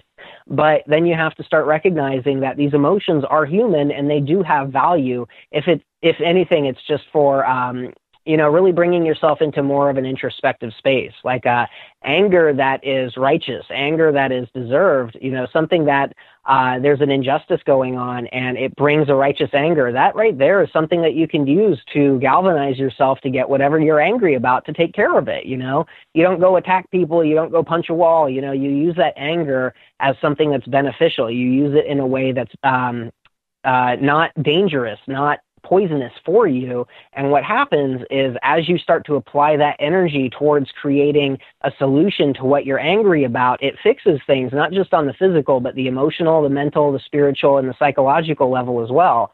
And so suddenly you don't have a reason for that anger, because one of the biggest reasons for anger to come triggering out is that you haven't cleaned out that trigger. And so every time that you do have that trigger pop up, that's an opportunity for you to figure out what's my sticking point, what is going on inside of me that is allowing this trigger to come up again and again and again. Because every time I feel angry, I've got these racing thoughts, I've got this burning ball of inside of my stomach, and it doesn't feel good. I don't like it. So let's figure out how to move around that. Let's figure out how to streamline this process, and let's figure out why I'm angry, and let's fix that, and it's the same with sadness.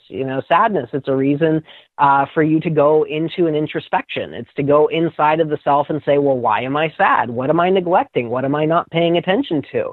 And so there's multiple aspects to the emotional field, but the bottom line is we have to recognize that anger for the sake of being angry, that's nothing more than something pressing your button so it can get your flavor of food. Its favorite flavor. Being sad for the sake of being sad. If there's no reason behind this, if you're just stuck inside of sadness, it's usually interference. And so we have to really give ourselves the space and the tenderness inside of ourselves to really just hold space for when we're not feeling so happy, when we're not feeling so chipper, and, recognize that there's always an opportunity to go back into feeling joyful. But if I'm here in this place right now, let's figure out why I'm here. Let's fix it. Let's figure out why. The tweet of the year was just posted, and it's brilliant. This is from Murph, and he says he still hasn't been able to prove to himself that when he's out of body, that it's real and not a dream. All experiments have failed. That is a brilliant comment. How do we know the difference? And I know that I've had some pretty spectacular dreams. I don't know if I've ever done an out-of-body or an astral situation, but I may have. And for those out there that are confused by what could be out of body or not, or just a fantastic, brilliant Technicolor panchromatic dream, how would we know? So most people, when they do astral projection, they don't have any idea about the body language, the body-brain interaction. And so they're doing it from the mental level. But the problem is we're not just a mind, we're a body and the spirit as well. And if you're not integrating the spirit and the body energy, the foundations for astral projection, you're just pretty much projecting a framework of what you want it to be. And so it feels like a very detailed visualization, a quasi-dream, something along those lines. And then as you go and you look inside of it and you say, okay, well, my friend's got a blue hat on with, white shorts and a white shirt, and you're looking at that, and then you immediately come back and you go and you ask your friend, are you wearing a blue hat with a white shirt and white shorts? And they tell you no. What you're doing is you're projecting what you want to be onto that movement out into the reality. And so it's all about going internally into the energy first. Once you can then have your consciousness in a concentrated point, you can move that outside of the body. And that's where you start interacting with things as they are instead of what you want them to be. And so that's where most people are stuck right now, is they're projecting inside of the astral what they think they want to see instead of observing and feeling what it truly is. That's the trap of the mind. That's the trap of the spoken language. And that's why we have to go into the body brain and figure it out from the opposite end through the sensation. If somebody confirmed that it was indeed a real out-of-body experience, that might be overwhelming, right? I mean, seriously, that could push somebody to the edge. How would you suggest that somebody control that? I mean, if you get confirmation that you just went into, your friend's house 500 miles away in another state, and you confirm that with a phone call, like you just said, right? That's pretty insane. That's where most people actually get the shock of their lives, and then they back away from it. That's right. That's right. So what you really want to start recognizing is that when you're doing these experiments, you're experimenting with your consciousness inside of reality, and so that you have to take the results as they come. And so you have to be prepared for the extraordinary events, because when you're setting up that vacuum for something extraordinary to happen in your life, it's going to happen. There's no ifs, ands, or buts around it. And the more you put that intention into something like that happening, the bigger that vacuum gets. And the universe absolutely abhors a vacuum. It always goes to fill it. And if you're creating a vacuum that's pulling something extraordinary into your life, it's only a matter of time. It's not if, it's when. What's the difference between that and remote viewing? Same thing? Yes and no. So remote viewing is more along the lines of like you're using a pair of binoculars. Astral projection is like you're creating a version of yourself that's going to where those binoculars are looking at. Does that make sense? No. Sounds like the same thing to me. So when I astral project, I'm there in entirety. I'm not just looking at something from far away. I am there inside of it. I can feel the energy around me, and as I use my energy inside of it, I make changes, and I can feel it shifting. The people that I'm there right next to, who might be in Greece or might be in Australia or, on the other side of the planet, they feel it happening as well. When I'm just viewing, what I'm doing is I'm still inside of my body, but I'm opening up a conduit of energy, and then I'm scanning them. That way I see where I need to work, and then I can astral project and bring the energy to then do the work. It's the difference between looking out your window at a tree and then going and standing by the tree. Does that make sense? Yes, that does. And how would you exercise your imagination? I mean, how do you, what's the process? So we have to start thinking in imagery. Anastasia from the Ringing Cedars of Russia is actually one of the first concepts around this that I had actually really kind of felt in English more than just a sensation. And so when we speak inside of our minds, inside of words, what we're doing is we're slowing down the process of thought to literally a standstill. And if we can start translating into thinking in imagery, thinking in sensation, visualization, impulse, emotion, and outside of thought, we can then have a whole entire movie's worth of information pop up in 30 seconds where it would take, 10 hours to then read it out loud inside of words. Does that make sense? Yes, it does. It does. And so the deeper we go into the imagery, the more detailed we see, the more detailed we feel, the stronger, the faster, and the more intense the thought becomes. So that once you break through onto the level to where your thoughts are more powerful than the reality around you, that's where you start seeing synchronicity. That's where you start seeing things that you were thinking about just the day before popping up into your life 4, 5, 6 times the next day. What about, and I expected this question to pop up in Twitter, and Dick Pangalo just said, what about peyote or ayahuasca, DMT? Do they have a place here? Most definitely. I think everything that is on the planet that is grown naturally has a purpose, and it's not just psychoactive entheogens. It's everything. Every single type of fruit, vegetable, herb, everything has a place inside of our lives. And one of the easiest ways to start opening up the doorways to allow biological immortality is to start energetically communicating with the plants, to start growing your food, your plants on a completely and totally different level than most people are doing it right now, where they just put seeds in the dirt and they water it. What I'm talking about is integrating your DNA with the plant and then energetically communicating with it, sending it the resonances that it needs. And this starts to actively shift the chemicals and the resonance of the enzymes inside of the plant to perfectly fit the biochemical electromagnetic structure of your body, mind, and spirit. And what happens is you end up with herbs, with vegetables, with fruit, with entheogens that are directly designed specifically for your metabolism, and then they can open up the doorways to the next level. Now, psychoactive ingredients, these are something that they have to be treated with respect. We cannot abuse these things. The ayahuasca, I'm seeing this being turned into a party drug.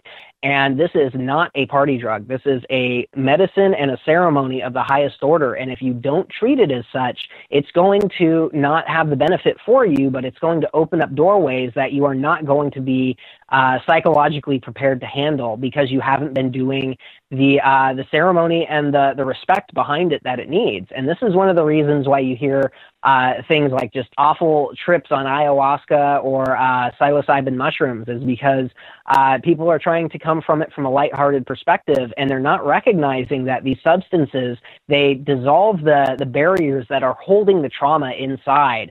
And as that trauma starts to purge, it's not a pretty process. It's something that's called the Herxheimer effect, that when you detox from the poison inside of you, you have the effects of that poison as it's releasing. And you have to really just kind of, really stay on top of making sure you're hydrated and balanced chemically inside. That way you can keep moving it through until it's not there anymore. Think along the lines of, like, energetically, you have to defecate. Like, there's no way to get it out other than sitting down and getting rid of it, even if it's really painful.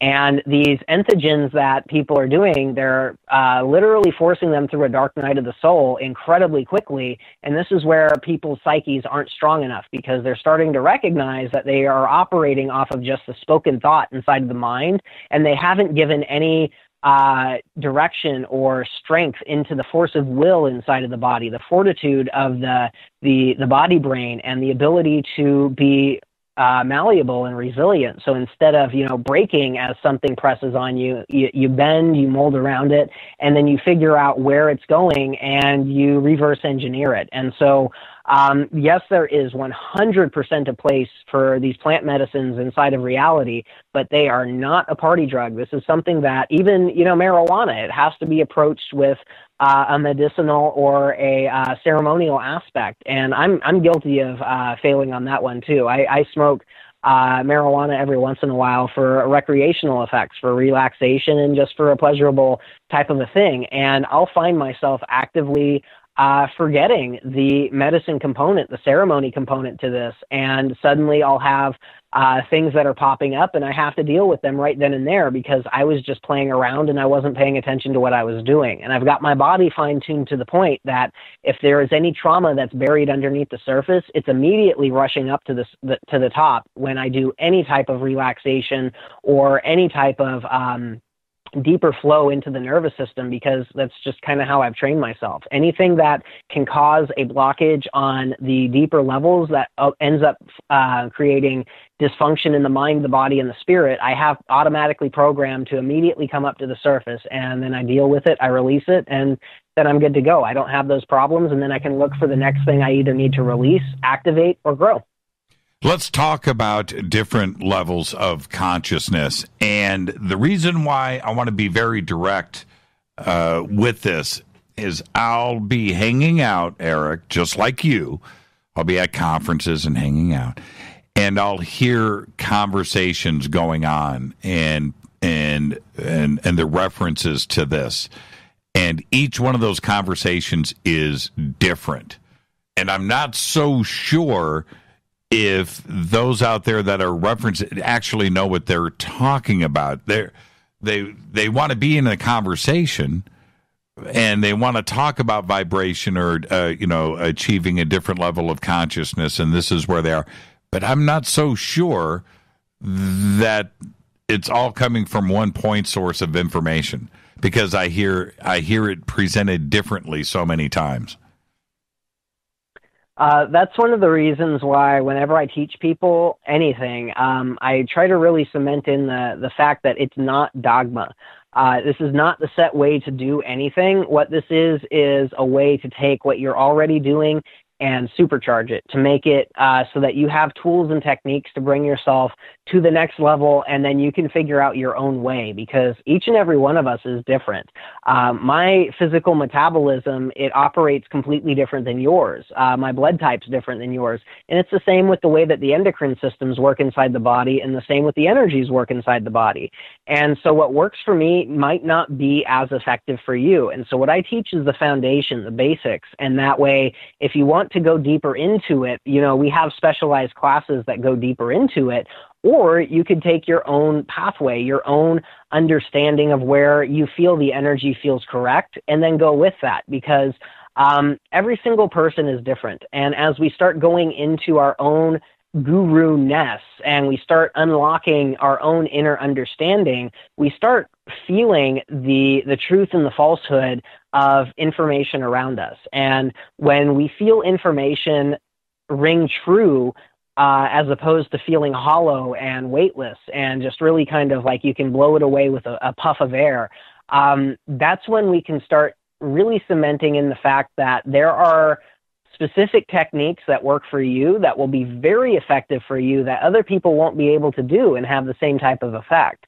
And that's what we want to really start recognizing, is that there's so many different types of human that when we go into the basics and we start creating this modality of yourself, you can then share it with other people who have similar energy as you, and it'll be really effective for them. And so I have a completely different body type than most people that I work with, but I have to find that translation point, see how they interact with sensation inside of themselves, and then grow it from their awareness up. And what's literally happening right now is almost like a handbook for the energy systems of humanity that we're starting to catalog and calculate, because people feel differently, people see differently, people operate with energy differently. Me personally, I like orbs and soft lines, and I don't prefer angles or straight anything. And yet there's people out there who absolutely love the Merkaba, and they have very powerful energetic properties and work that they can do with the Merkaba. And it's all straight lines and angles, which I really can't even hold together because I just hate the way that it feels. Mm-hmm. And so what works for me, and I do the same exact thing with that energy as the person who's using the Merkaba, they're doing the same exact thing, but they're coming about it from a different way. But the bottom line is that we're a mind, a body, and a spirit. We need to know how to control the breath and the movement inside of the body. We need to know how to activate the joy and the love energy inside of the body. And then we need to know how to activate the frequencies, the light. And those are the basics right there, the mind, body, and spirit. And once you understand how to do that, you can create your own modality that works better for you than anything else anybody can ever teach you. When somebody sits down with you for the first time, and starts the foundation process, what happens? Are you asking questions? Are you trying to figure things out? Is there a checklist? What happens at that moment? So first things first, I do an initial scan of the client, and I find the energy outside of their field that's blocking flow from the earth and from source consciousness, and then from the collective consciousness around them. And once I clean that out, oftentimes that's where entities reside. That's where astral parasites or anything that's siphoning off physical energy or putting nasty thought and emotion cycle loops inside of you. That's oftentimes where those are. And as soon as I clean those out, people feel an upliftment. It's almost like they start getting lighter. It's almost like there's a tension or a clawing, like holding pattern inside of them that starts to release and let go. You can get deeper airflow into the body. The ribs are relaxing. And so from right there, that allows me to see everything that's stuck inside of the body. And so then I'll go through the meridians themselves, flush out the chi from head to toe and from the hands all the way into the chest and the abdomen, and flush out the 12 major organ meridians. Once I have those open, we'll spot check and we'll see if there's any pain, tightness, soreness, tension, or anything inside of the body. And if there is, then we'll go in and start cleaning that out. Once we get the client to the place to where the mind is completely silent, the emotions are stable and calm, and there's no pain in the body, then I actually walk them through a meditation. And I show them the awareness needed that they have to look inside of themselves to find that awareness, to start tuning into the body language commands, which are very specific feelings and sensations inside of the body. Then I walk them through as I'm watching their resonance rise, and I keep them going up to the point to where I can walk them into the activation. Once we can walk them into the activation of moving the chi, then it's really easy to start stacking resonance on top of it. Like it's as simple as pulling a smile into your body. You just have to feel it. You got to stop asking, stop wishing, stop wanting, and just do it. Now, we've got 3 minutes before the break. Can somebody fight this? In that, let's say you've got a skeptic, right? But a volunteer, but they're not thinking anything is going to happen. There won't be any changes. Can somebody fight it, or can you take that skeptic and slap them around? So I never try to slap anybody around. You know what I'm saying, Eric. You know what I'm saying. I know what you're talking about. But so the thing is that in order for the work to be effective, there has to be a willingness to allow it to happen. So even if you're coming into it with, I think this is all a bunch of crap, this isn't real, I don't think this is going to do any type of effect, and yet you're opening yourself up for the work, there is going to be an effect. And so you might have energetic denseness. You might not be able to feel energy, but I will take the levels of energy in the body and move them through and make them much more fluid and liquid. And what this does is it releases stagnancy and hardness inside of the body, which causes pain to let go. It causes tension to start to release, and it causes the muscle memory to reset. Not only that, it silences the mind. You don't have any noise inside of the mind unless you're actively speaking, which you'd be amazed how much more quieter the head will become just from that. And so even if you can't feel energy, you will still feel the effects of the session. The silent mind, the pain-free body, and the emotional stability. That is something that anybody can feel no matter how energetically dense they are. Yeah. Okay. So could you do it to Michael Shermer? So I don't know who that is. I would have to either have a picture from him, or I would need to have a direct voice contact. I'll send you a picture. He's the editor of Skeptics Magazine. It was a joke. Eric. Oh, gotcha. No, I can do this work on anybody. You know, I have to have permission, though. I'm going to send you Michael Shermer's picture. Yeah, definitely. Let's pick this up when we come back. I want to talk about your last retreat and what you saw in the sky. We'll do all of that when we come back. It's Fade to Black. Our guest tonight, Eric Rains. Stay with me. Hi, everybody. This is Rob Halford, the Metal God, on JimmyChurchRadio.com. This is KGRA Digital Broadcasting Station, Salt Lake City, Utah, Van Buren, Arkansas. Okay, nurse, let's get this man to the ER stat. Right away, doctor. We see this every day. Heart attack or angina pain due to blocked and clogged arteries. Chelation can remove obstructions or blockages from arteries and help avoid painful and expensive surgery. Now there's Angioprim. It's a liquid oral chelation product that you take with juice. You start to feel the results fast. Angioprim increases blood flow all over the body, and that means more energy and strength to take on the day with less aches and pains. 60 years of research has gone into chelation. And Angioprim is the result, a safe and easy way to unblock your veins and arteries from buildup that slow circulation. Paging Dr. Jones. Please report to the emergency room right away. Log on now for a special radio offer from Angioprim. That's angioprim.com/radio. ANGIOPRIM. Angioprim.com/radio or call 877-882-7221. That's 877-882-7221. So, you love talk radio? Then you'll love TalkStreamLive.com. TalkStream Live is always on, 24/7, with the best streaming talk shows. Find your favorite talkers and discover some new ones. It's free, readily available online or on any smartphone or tablet. Finding your favorite talk shows all in one place has gotten a whole lot easier. Just go to TalkStreamLive.com. Be sure to download the free apps from Google Play or the iTunes App Store. Your contact for current news and trending topics. KGRARadio.com. What can I say about the most popular tea on the internet? And what do customers say about Life Change Tea at GetTheTea.com? A lot. But by federal law, we at GetTheTea.com cannot make claims to how this product can enhance your health. We cannot even post our testimonies without being in compliance.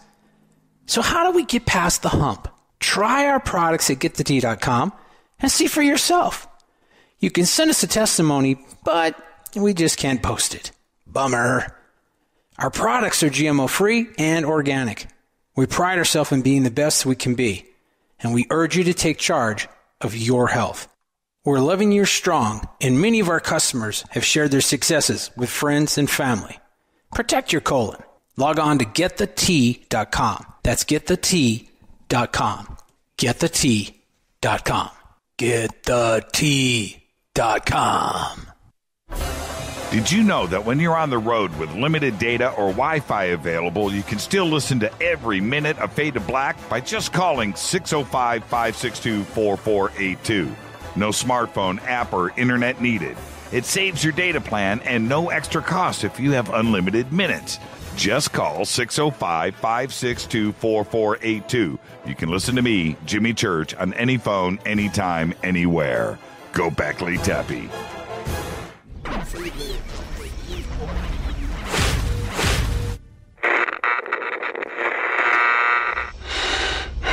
You want to know a secret? I love ponies. I really love ponies. I'm serious.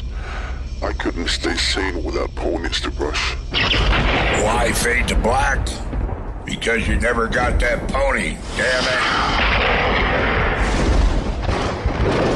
it. This is Fade to Black with Jimmy Church on the Game Changer Radio Network and KGRA, the Global Radio Alliance.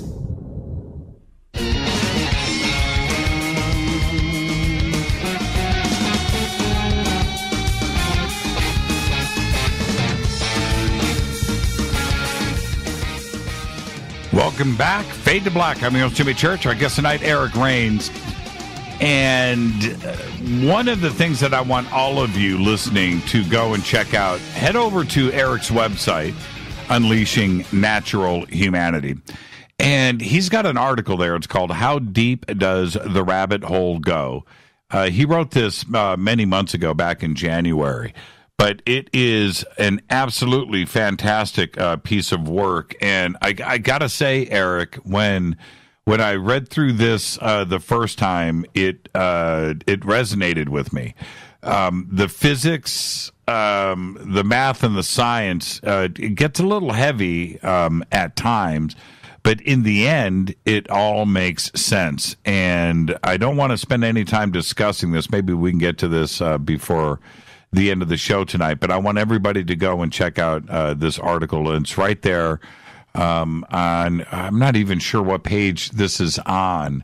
Let me back out here. It's where does everybody find it? It's under is it under visual tutorials or video library? That one would be, it'd be video library and articles. Okay. And it's right there. And the Kundalini piece that you wrote, too, is really good, too, as well. But how deep does the rabbit hole go? And you know what's funny about this article, and this is why I wanted everybody to go and read it, some of the things that I talk about a lot on this show, which is, you know, the universe and galaxies and numbers and how expansive and huge it is. I don't know if this is manifested between the two of us or what, but some of the wording that I use all the time, which I do it naturally, you know, I research and I naturally speak a certain way, but you present some of these ideas in this article, and I was just floored by that. I totally related to it. It's a great piece that you wrote there. Everybody, it's called How Deep Does the Rabbit Hole Go? And you can find it under visual tutorials and articles at Unleashing Natural Humanity. Okay, now, you just recently had your own retreat, and where was it, by the way? That was in McLeod, right next to Mount Shasta. Oh, the magic place. Yes, sir. Love McLeod. That's okay. All right. So you're at McLeod. You have a retreat there. And, before we get to some of the fun stuff that happened, what were you doing? What was the retreat all about? So it was the second annual Golden Frequency Immersion Retreat, and pretty much this is where we had people from all around the world who showed up, and I taught them how to do what I do over the course of 6 days. And so each day was a different level of awareness that we needed to work on, and it all culminated to where these people, Squad 2, actually they were doing healing work on each other that was hands down world class. Each one of these people was able to step up and really get to the point to where not only were they able to do this energy work on the other people, but the other people were able to feel it and give them real-time feedback in that moment. And we saw some of the most amazing spontaneous healing that was popping out there. We had one lady in her early 70s who actually had hearing aids when she showed up. And by the time that she left, she didn't need them anymore. Her hearing was easily 2 to 3 times better than it was when she showed up. And she was the one who did that. I showed her the techniques. I showed her how to do all this stuff. And she went up onto the mountain and concentrated on breathing into her orgonite pendant with the intention of her ears healing. And she ended up just absolutely like coughing up a storm. She cleared everything out. And by the time she was done coughing, her hearing was back to the way it was 30 years prior. And so, you know, we had all these different types of things that were popping up in the retreat. And, but I gotta say, some of my most favorite ones, like when we showed everybody how to do this work, but then when we started getting together and actually using it, that was when we started seeing some really, really amazing stuff. And one of my favorites was one of the last fire ceremonies that we had. So we'd do all the stuff during the day, we'd eat lunch, and then we'd come back and do some more work, and then we'd take a break, eat dinner, and then come back in the evening around a fire. And what part of McLeod, Eric, what part of McLeod were you doing this? So we were in the Mercantile, and then the fire ceremonies were actually out at the mill. Out at the mill. Okay, so you were going up the hill to the mill. Yes, sir. Okay, got it. And one of the last nights that we had the fire ceremonies, we were doing a circle where we went all the way around the circle. You know, who are you? What are you here for? What are you looking for this in activation in humanity? What are you passionate about? You know, and these types of things. And as we went right around the circle, by the time we got done, literally 2 seconds after she finished, the very last person to speak, we had a massive meteorite that was this brilliant luminescent green color that shot from one horizon to the other horizon that had this epic feathering tail of this rainbow filament light. And it was absolutely just crazy I didn't see that one, but everybody who was in front of me saw that. It was slightly behind me. But then the other one that we actually created was the last fire ceremony. We had a guy who was from I believe he was from Ireland, and he was leaving. It was either Ireland or Canada. I get those two guys mixed up. And he was leaving that night, and he wasn't going to be able to say goodbye to us the next day. And I had this plan to where we were going to be doing this group hug / Om. And I was like, well, if you're leaving, we have to do this right now. You can't leave without getting the group hug Om, you know? Mm-hmm. And so we all huddled up in this group hug, and we all breathed into our bodies, pulling the chi, the light, and the joy energy in.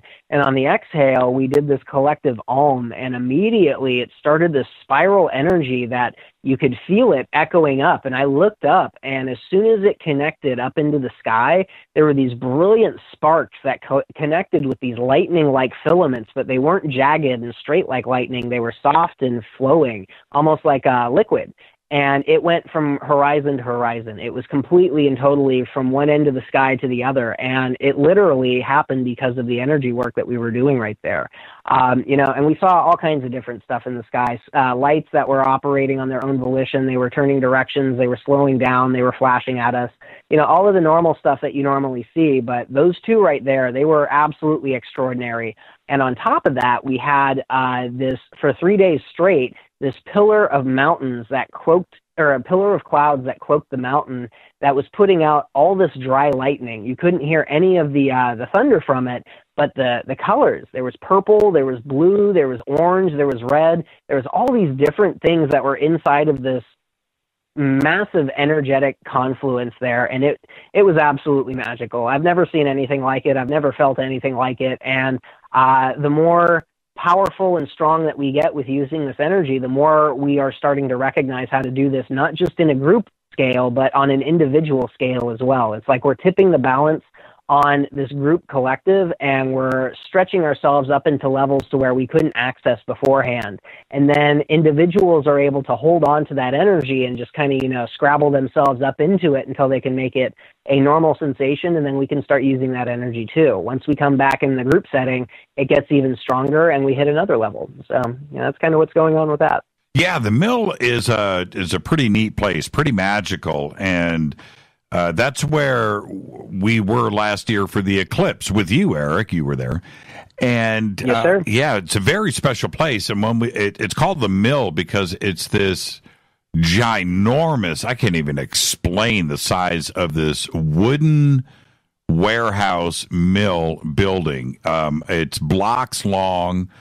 I don't even know how tall it is. And it's all wood. It's beautiful. And it's on top of this hill. And it faces Mount Shasta. It's a very magical place. Mm-hmm.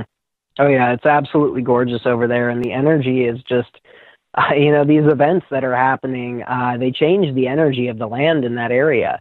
And the more people who are doing these sacred ceremonies on the mountain, because, I mean, let's face it, we're not the only ones that use the mountain as a sacred place. You know, there's all kinds of people doing this, but the bigger these groups are and the more pure their intent is, the more powerful energy that is activating inside of the land. And so it creates almost like a battery to where you can then go to that place, and it might have gone down a little bit in resonance from what it was when you were there a year before and feeling it, but not very much. And you can go there and almost immediately connect into the energy and activate yourself up onto that level, and then do that work right there. Go up even higher, and then as you leave, you're upgraded. You've literally leveled up, and then you can do more things. Last year, you remind me of what happened. We were up on the hill at night, and we got, I don't know, it was probably 50 of us in a circle, and we had a moment of silence for William Tompkins because he had just passed. And we did, you know, it was probably about 30 seconds, you know, a moment of silence. And at that moment, this massive shooting star just flew right over our heads. And now it didn't happen all night. It only happened at that moment as we had our little thing for Bill Tompkins. It was really special. And I remember I'm such a loudmouth at moments like that, but I just yelled out, "Did that really happen?" I mean, because it did. It happened at that moment. It was just so special. That mountain, Shasta, and the hill where the mill is in McLeod, Very magical place, man. It's just very magical. Good place for the retreat. Mm-hmm. I wanted to go back to this. In your article, the title of it, I want you to expand on this thought, which is this: how the quantum eraser rewrites time. And that really caught me, because the science of all of this, which is what we're discussing tonight, with Silicon Valley, quantum mechanics, quantum theory, qubits, quantum computers, are all dealing with some very sci-fi ideas, science fiction. But it is now part of our reality and how we are dealing with things today. And I agree that there is an awakening happening, and it's happening right now. And the science part of it and the quantum part of it is a big part of all of that. Yeah, definitely. Now, the quantum eraser, did you want me to expand on that right there? Yes, I do. So I'm not exactly entirely sure how it is related in this regards, but I'm going to kind of guess what I think you're talking about right here. So when we are interacting in the quantum level, we actually can have the state of an atom in the future dictating its state in the past. Yes. And so this is one of the things where we start getting into, some really, really crazy questions, like, are we our higher self? Is our higher self just us from the future helping this state right here in this past moment right now? Because when we look at how time is actually an anomaly and it doesn't exist, we're supposed to be experiencing now all the time. And instead, we're experiencing from point A to point B. And the quantum eraser, what that does is it takes point A and point B and it quantum entangles it until you have point AB. And so what this means is if you go and you quantum entangle something in the future, it actually rewrites the state of the atom in the past, either activating it or completely and totally nullifying it as if it didn't exist. Is that what you were getting at? Yes, I am. And this isn't supposed to be, in that it's science fiction. Most people would hear this and go right there, okay, this is just fantastical thoughts. But it isn't, and science today is proving and has proved that this is exactly what is going on.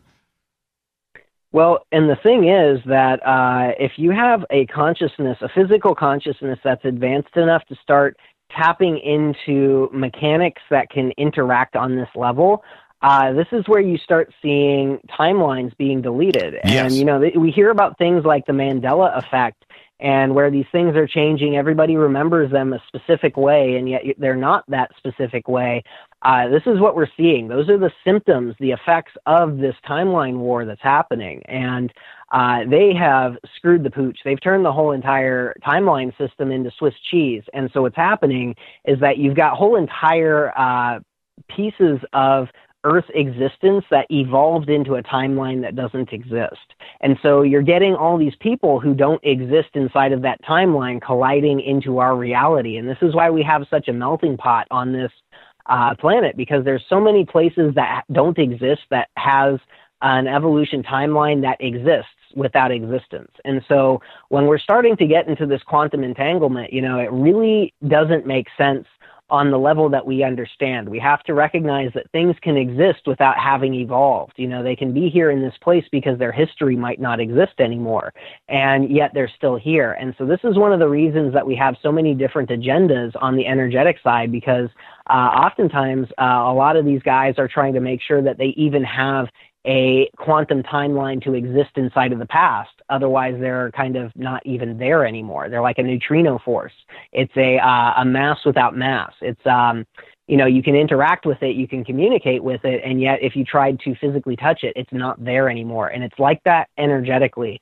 And this is how they're trying to interact with that on that level. And so this whole quantum eraser thing, it's just gotten to the point to where everybody has backed away and they're not doing anything with it because it's just so completely and totally convoluted. And they've caused so many cataclysms and apocalypse type disaster scenarios in so many different timelines that they have to let the natural evolution go through. And so you have the light side and the dark side, the positive and the negative forces that aren't even working on this level anymore because they're literally rewriting themselves out of existence. Is there some of this quantum erasing occurring because we don't know what we're doing? Like yes. CERN, for instance, and experiments going on right now. Experiments because they don't know the results, right? They don't know. They need to do these things, or they think that they need to do it, where potentially they are opening up portals or they are messing with things at the quantum level that are affecting the timelines, and they don't even know that they're doing it. And it could be the cause of what's happening with the Mandela effect and other things. Well, there's no probably or possibly about it. This is totally happening, but it's not in the way that most people understand. CERN has a major play in the etheric realm. It has a major anchoring or hardening of the etheric levels, and this is what the parasitic construct needs in order to propagate. They need darkness, they need stagnancy, they need a rotten, hard core in order for them to root themselves into. They're like a plant that then goes and infests the dirt with the roots. Right. And our natural state is completely open, completely fluid, and non-polarized, so that we have a dynamic fluid action. And if you've ever tried to grab a handful of water and, squeeze it in your fist, you'll know their problem. They have to have something hard for them to grab a hold of. And so what they've been doing is they've actually been infiltrating inside of the scientific community and just playing with these ideas, tapping into the ego, tapping into, but what about the good that we can start to, show in the world? What about the good we can start opening up and all the things we can figure out? And so they're coming from a very altruistic perspective. This is all about information gathering so that we can benefit humanity. And what it's doing is it's opening up portals that are allowing not only this anchoring and the stagnancy of these very, very negative timelines, but it's actually creating almost a doorway for an alternate reality to pour more of these negative consciousnesses in. It's like we bored a hole into a latex bag that's under extreme pressure. And that hole that we bored into, now that's the release valve. That's the pressure release that's shooting into our reality. And that's kind of what's happening with CERN right there. And so, yes, they are affecting things on the timeline level. They are affecting things on the quantum level. But honestly, it's nowhere near as crazy as people seem to think it is. The stuff that we need to look into is the scalar technology, the Gwen towers, the extremely low vibrational frequencies that are being pumped into our ionosphere and echoing back into the planet and creating almost like a false Schumann resonance in between the atmosphere and the planet. And that right there is one of the biggest reasons why we aren't able to access this galactic information, because it's being slowed down by this blockage of energy on the outside. CERN is more along the lines of the physical patsy or the fall guy, the scapegoat for the etheric realm. And yes, CERN does have a negative effect on what's happening, but the most negative aspect is actually opening up this doorway for this alternate reality to pour in these nasty consciousnesses on the energetic level. And we have these colliders on, except for Antarctica, we've got them nearly on every continent, and they're running all the time. Every last one. Yeah, that's all right. the time. Yeah, and do you think that some of it is intentional? Intentionally by a consciousness that they are not willingly or knowingly taking part of. When we're dealing with a multidimensional parasite, they can influence multiple consciousnesses and multiple emotional states and multiple thought loop cycles in a vast amount of people. And the stronger they get, the more they can split their focus with the same amount of energy. And so you might have one consciousness that is tapped into hundreds, if not thousands of people, directing them all towards one goal, but it's just like with the Manhattan Project, you know, how every single thing was specialized and compartmentalized and the left hand didn't know what the right hand was doing. That's kind of what we're seeing. And so if we take each individual motivation from each one of the people connected into it and then plug it all in together, we'll see the bigger picture of where the motivation is heading towards. So it's not like it's intentional, because there's no people who are actively doing this and working in conjunction with these guys, except for people who are, you know, like black magicians who are actively calling in demonic forces and extremely malevolent consciousnesses, and then using those consciousnesses to make themselves more powerful. So that, you know, it's a very small group of people who are doing that on that level consciously.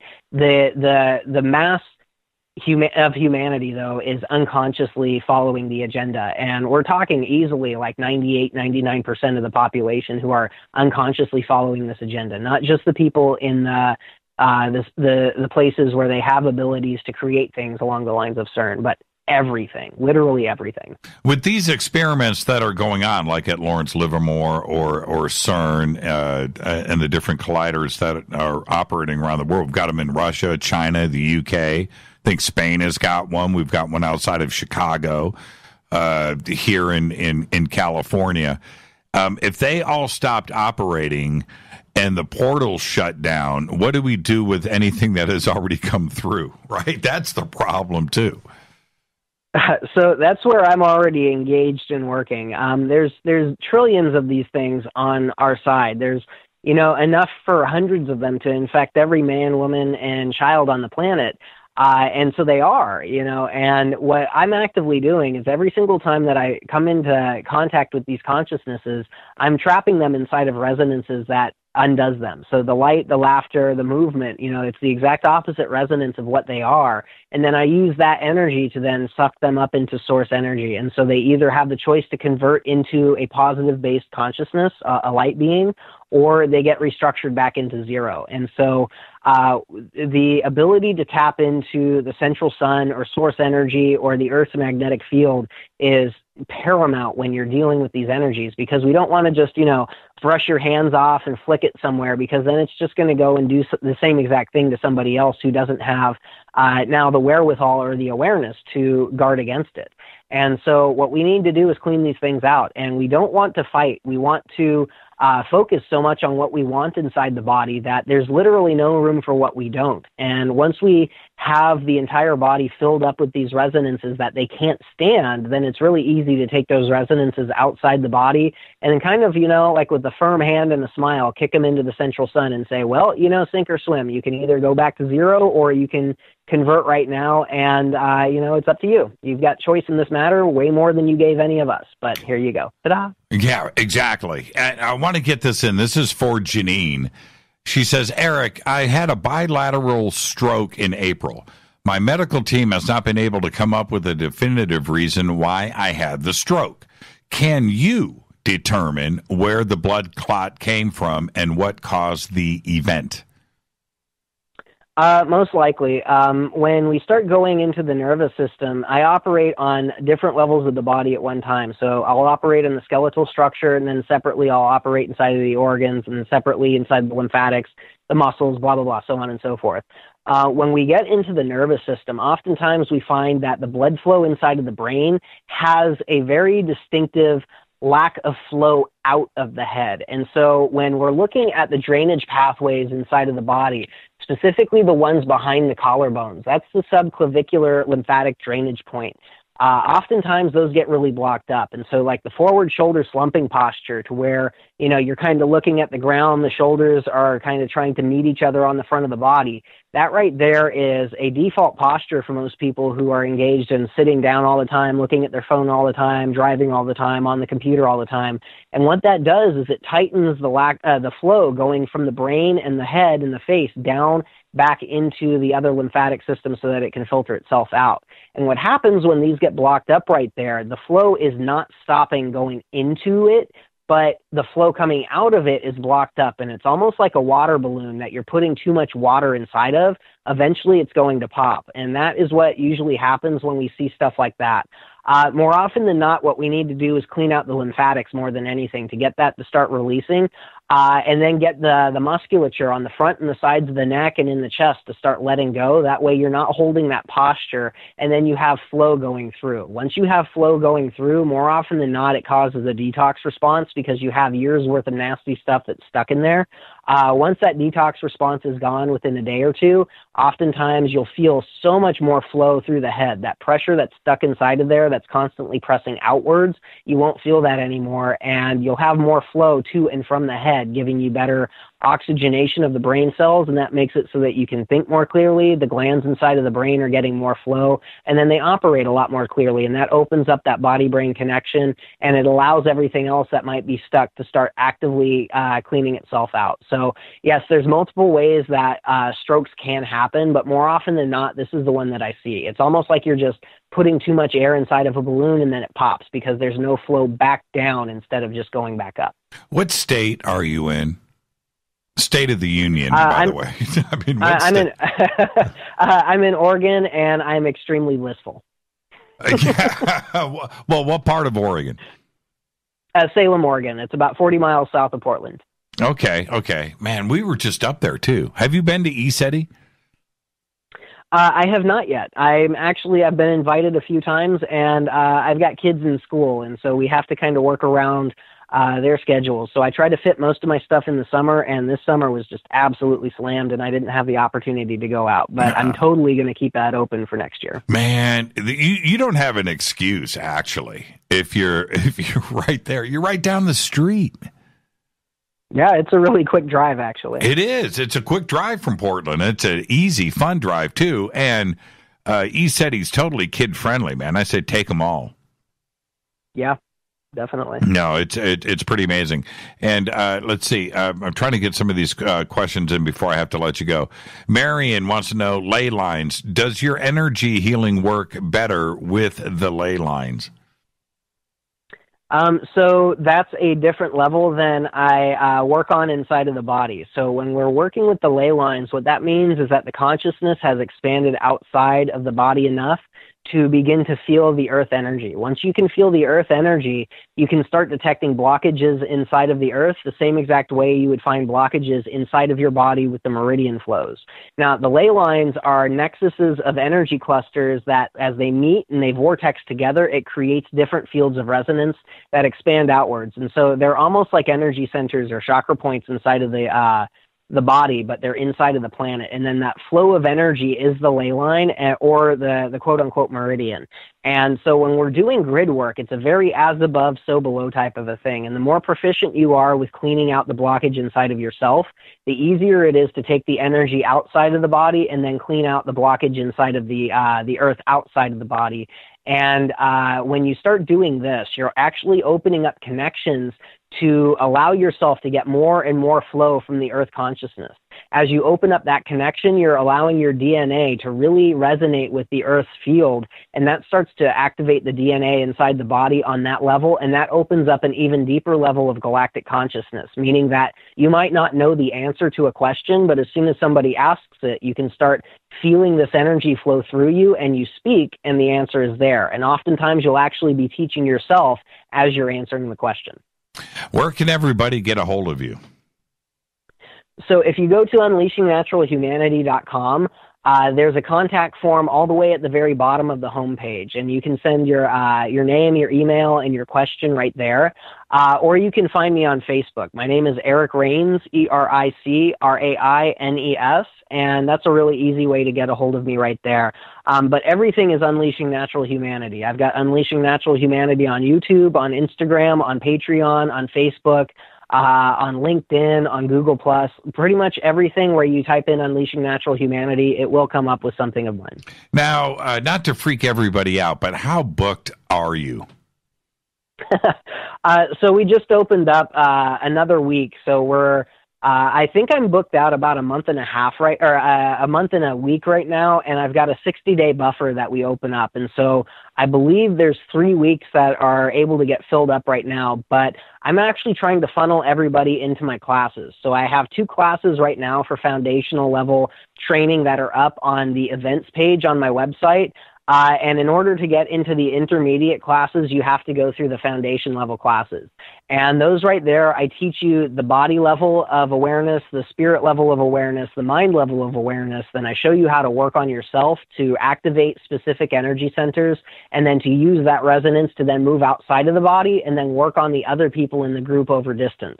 That way you have not only the ability to use this energy work on yourself, you feel it happening from the other people as they direct it to you. You can give feedback in real time, but more importantly, you start getting that from other people as well. So I'll show you guys how to connect in over distance, and then you can move the energy to the other people, detect what's going on, blocked inside of them, clean it out, and then they give you feedback right then and there.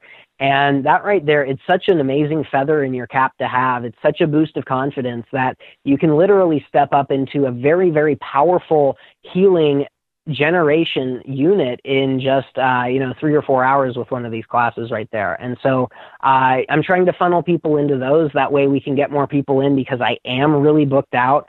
And, people hear this information, they get really excited about it, and I want to have something for them to come and immediately jump into, instead of having to wait like a month and a half, 2 months to actually get a one-on-one with me. And so that's the easiest way to get in and get some work from me directly, because I will work on the group. I'll work on you guys individually. If you can't get the energy flowing, I'll figure out what's blocking. I'll clean that out, and then you'll have the flow there.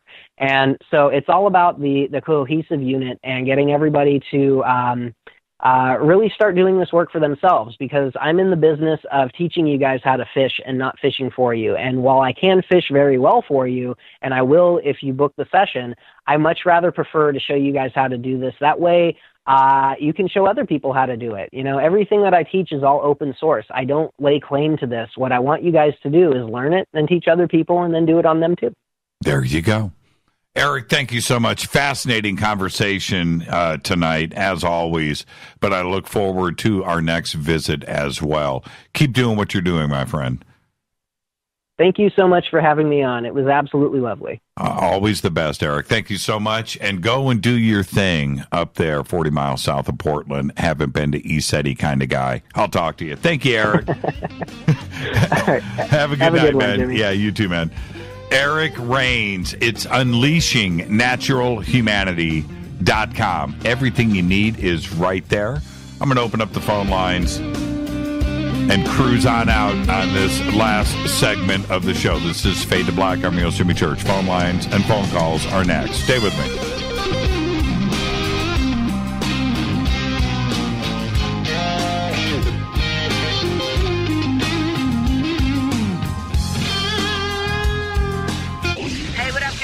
Vivica Fox here, and you are listening to my boy, Jimmy Church, on JimmyChurchRadio.com.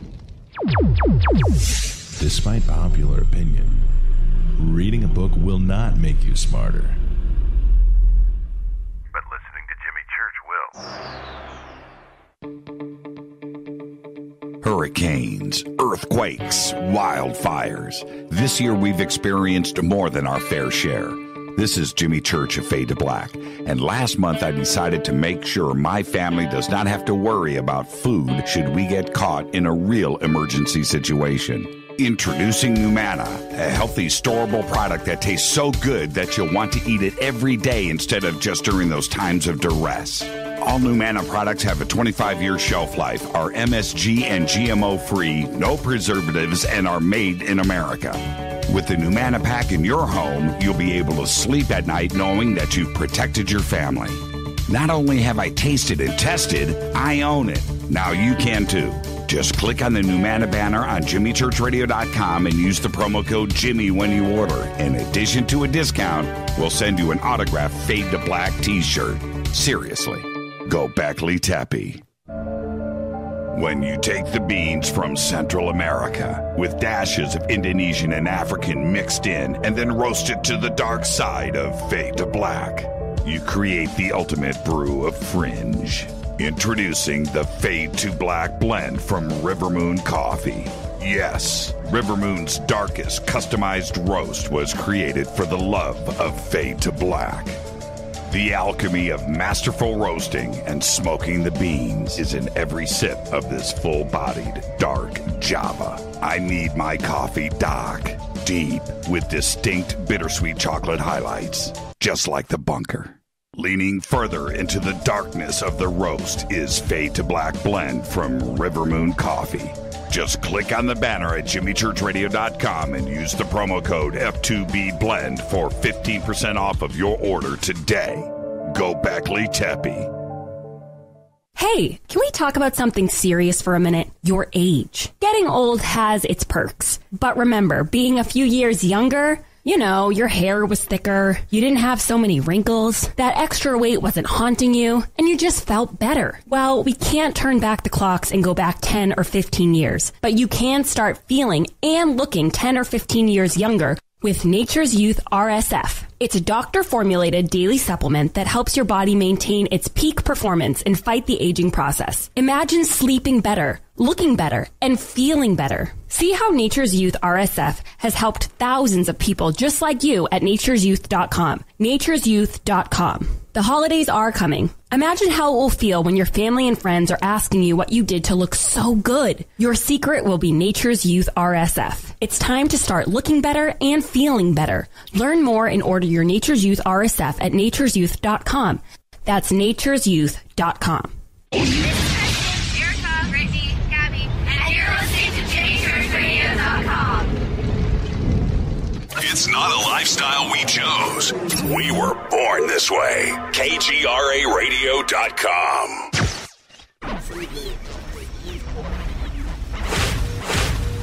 This is KJCR at JimmyChurchRadio.com.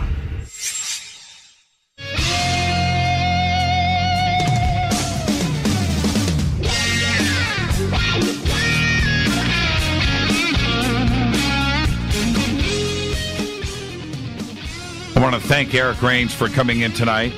What a conversation. Seriously, that was amazing.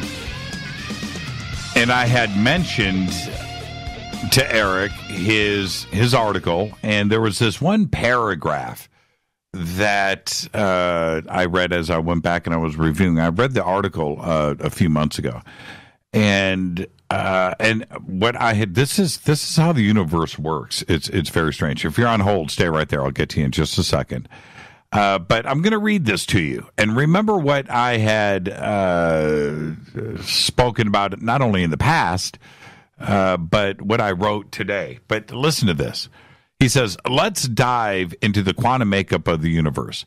If we come from the macro level and look at the entirety of the universe, as far as we understand right now, it is made up of millions of trillions of galaxies.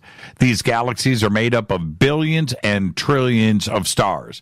And many of these stars make up their own system with planets orbiting around them. Many of these planets have moons as well, and together they dance and create a brilliant system of connection and cohesiveness on a massive scale. Smaller parts making bigger systems, plugging into bigger systems, etc. It's an amazing article. You need to go and check it out. And again, it is on the visual tutorials and articles link and page on his website, and it's called How Deep Does the Rabbit Hole Go? You wrote it back in January 2018. Go check it out. Eric Rains. Brilliant. Let's go to the phones. Hi, you're live on Fade to Black. Who's calling? Hey, it's Tanette. Hi, Tanette. How are you? Very good. Thank you. I had a question that we were talking about in the sandbox. We were talking about, me and Gabe were talking about faceting gems. Say that again. You were talking about what being gems? We were talking about faceting gems. In other words, cutting gems. Yes. Okay, go ahead.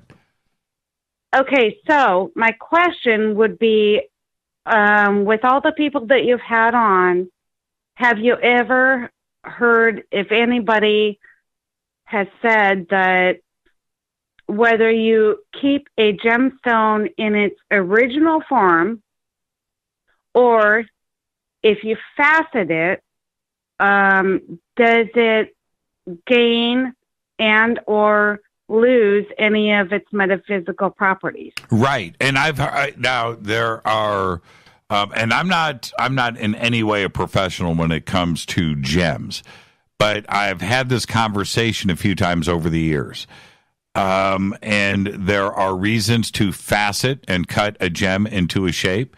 And then there are other reasons to keep it in its natural state. And then also there's polishing too as well. So there's actually like three things. I have got a combination of everything here, right? And Rita has got an even larger collection of gems in all three states: natural, polished, and faceted. And look at one of the obvious things that, well, it may not be obvious, but what about a crystal skull, right? So I've got this massive quartz crystal skull that it's not faceted, but it's certainly shaped, right? Well, I guess shaping it would be a form of faceting. That's what I said. Yeah, exactly. You're changing it from its natural state.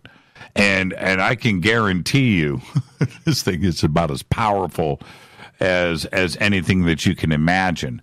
The question is, which I really am fascinated with, I think we should bring on a gemologist and talk to them. But how big was this chunk of quartz, right, before it was carved into and shaped into this skull? It had to have been huge, right? Exactly. And you remember the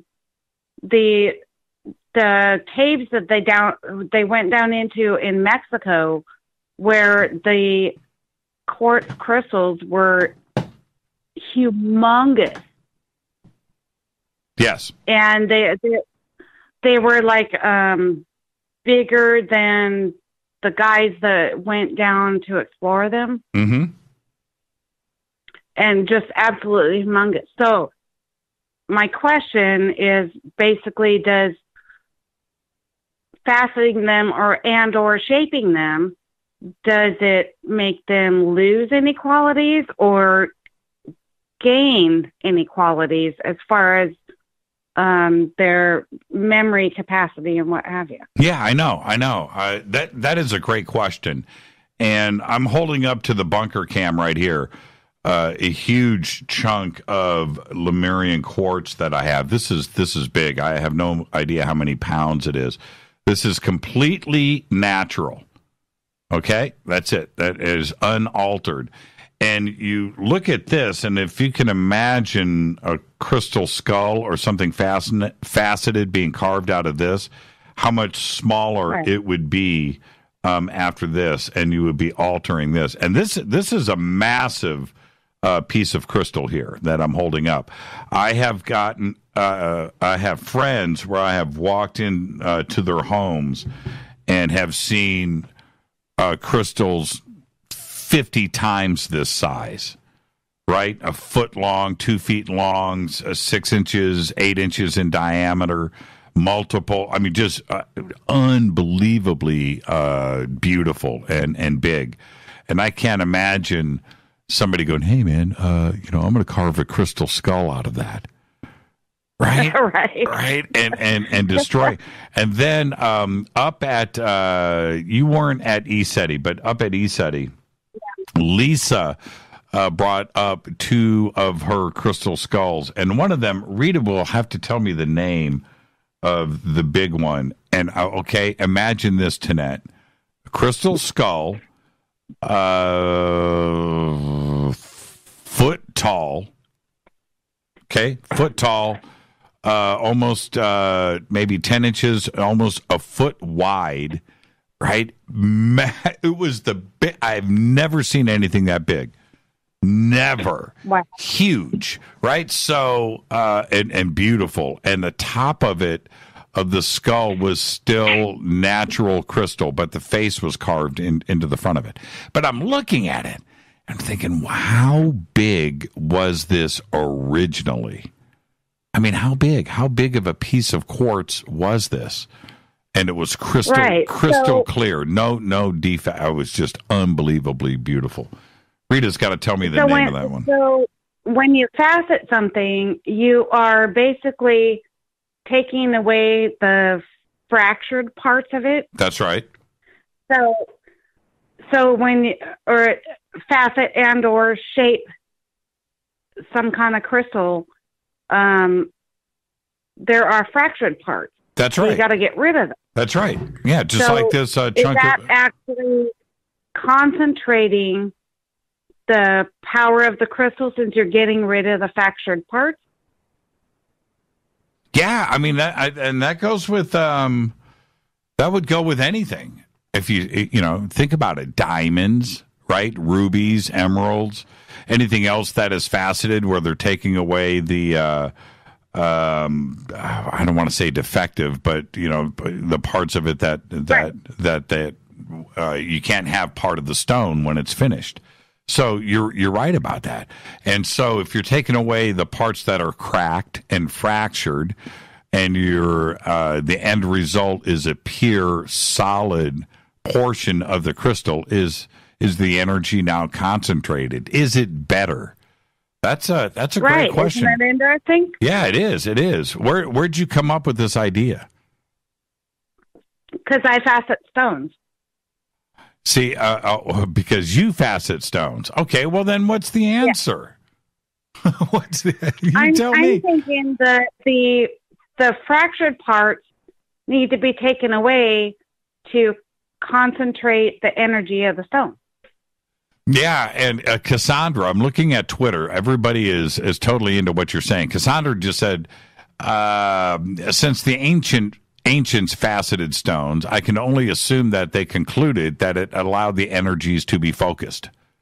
Karen, right? Yeah, Karen just jumped in. She said, trying to find a point on a crystal that is carvable or cut worthy is a lot harder than it looks, and I have to assume that. Oh, yes, it's really, really, really hard. Because I'm holding up this huge chunk of, I want everybody to look. This is Lemurian quartz right here, and it is beautiful to look at, right? And there it is. But if you're going to cut into this, and I'm looking because it's fractured all over the place.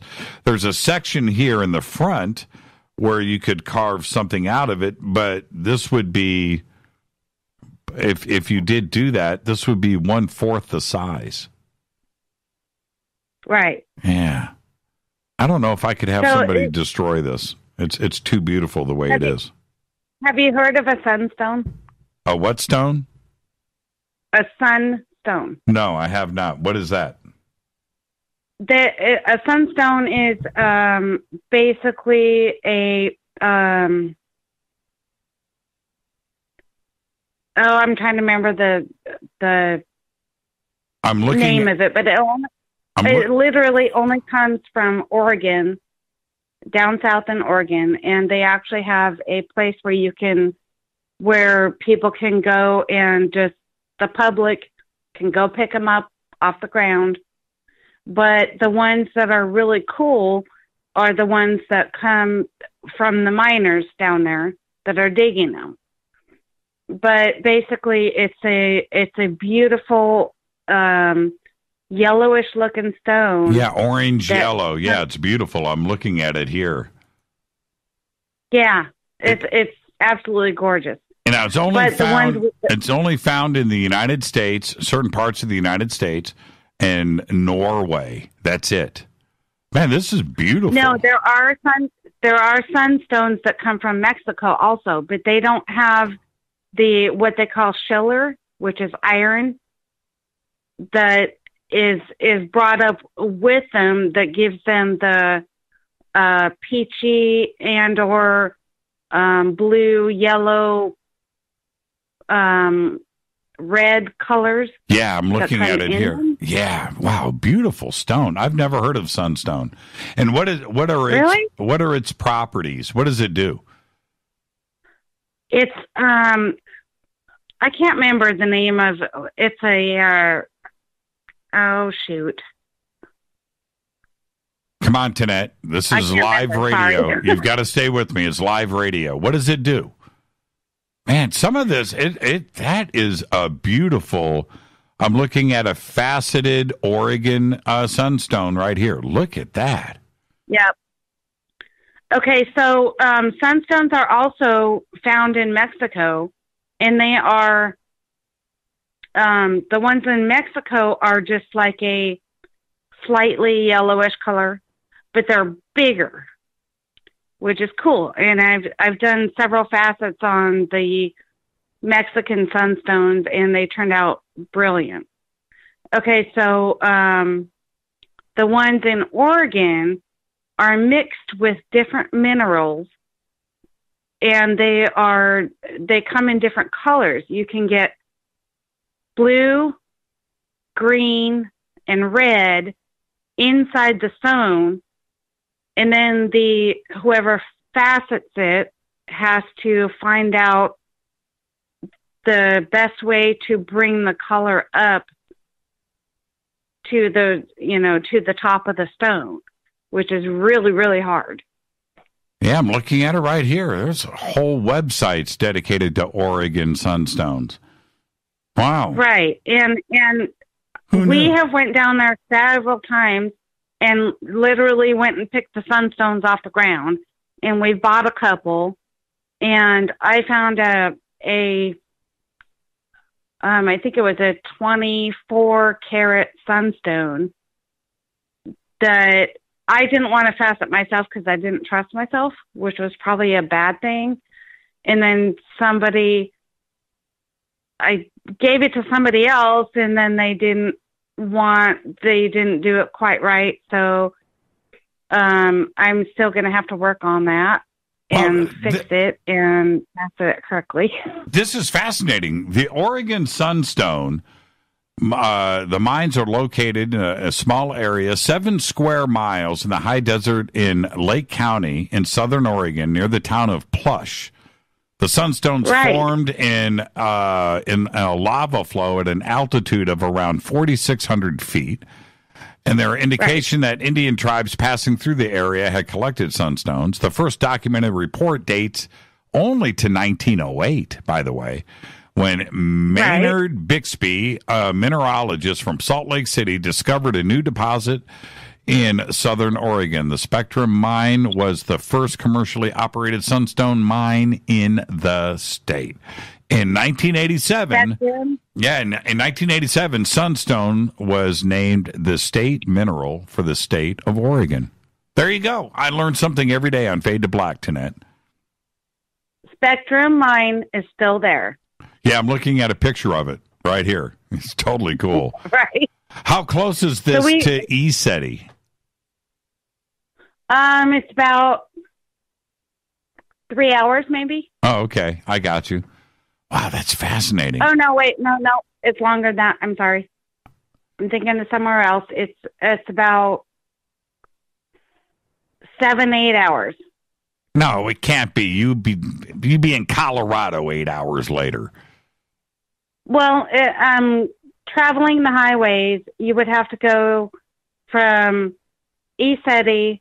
You would have to go east and then go down. I forget the highway name, but then you go down 94, and you would have to cut over to Yeah, you might be right. You might be right. I don't think it's 8 hours, but it's 20 miles, so it's about 80 miles from Eugene, 80 miles east, a little south.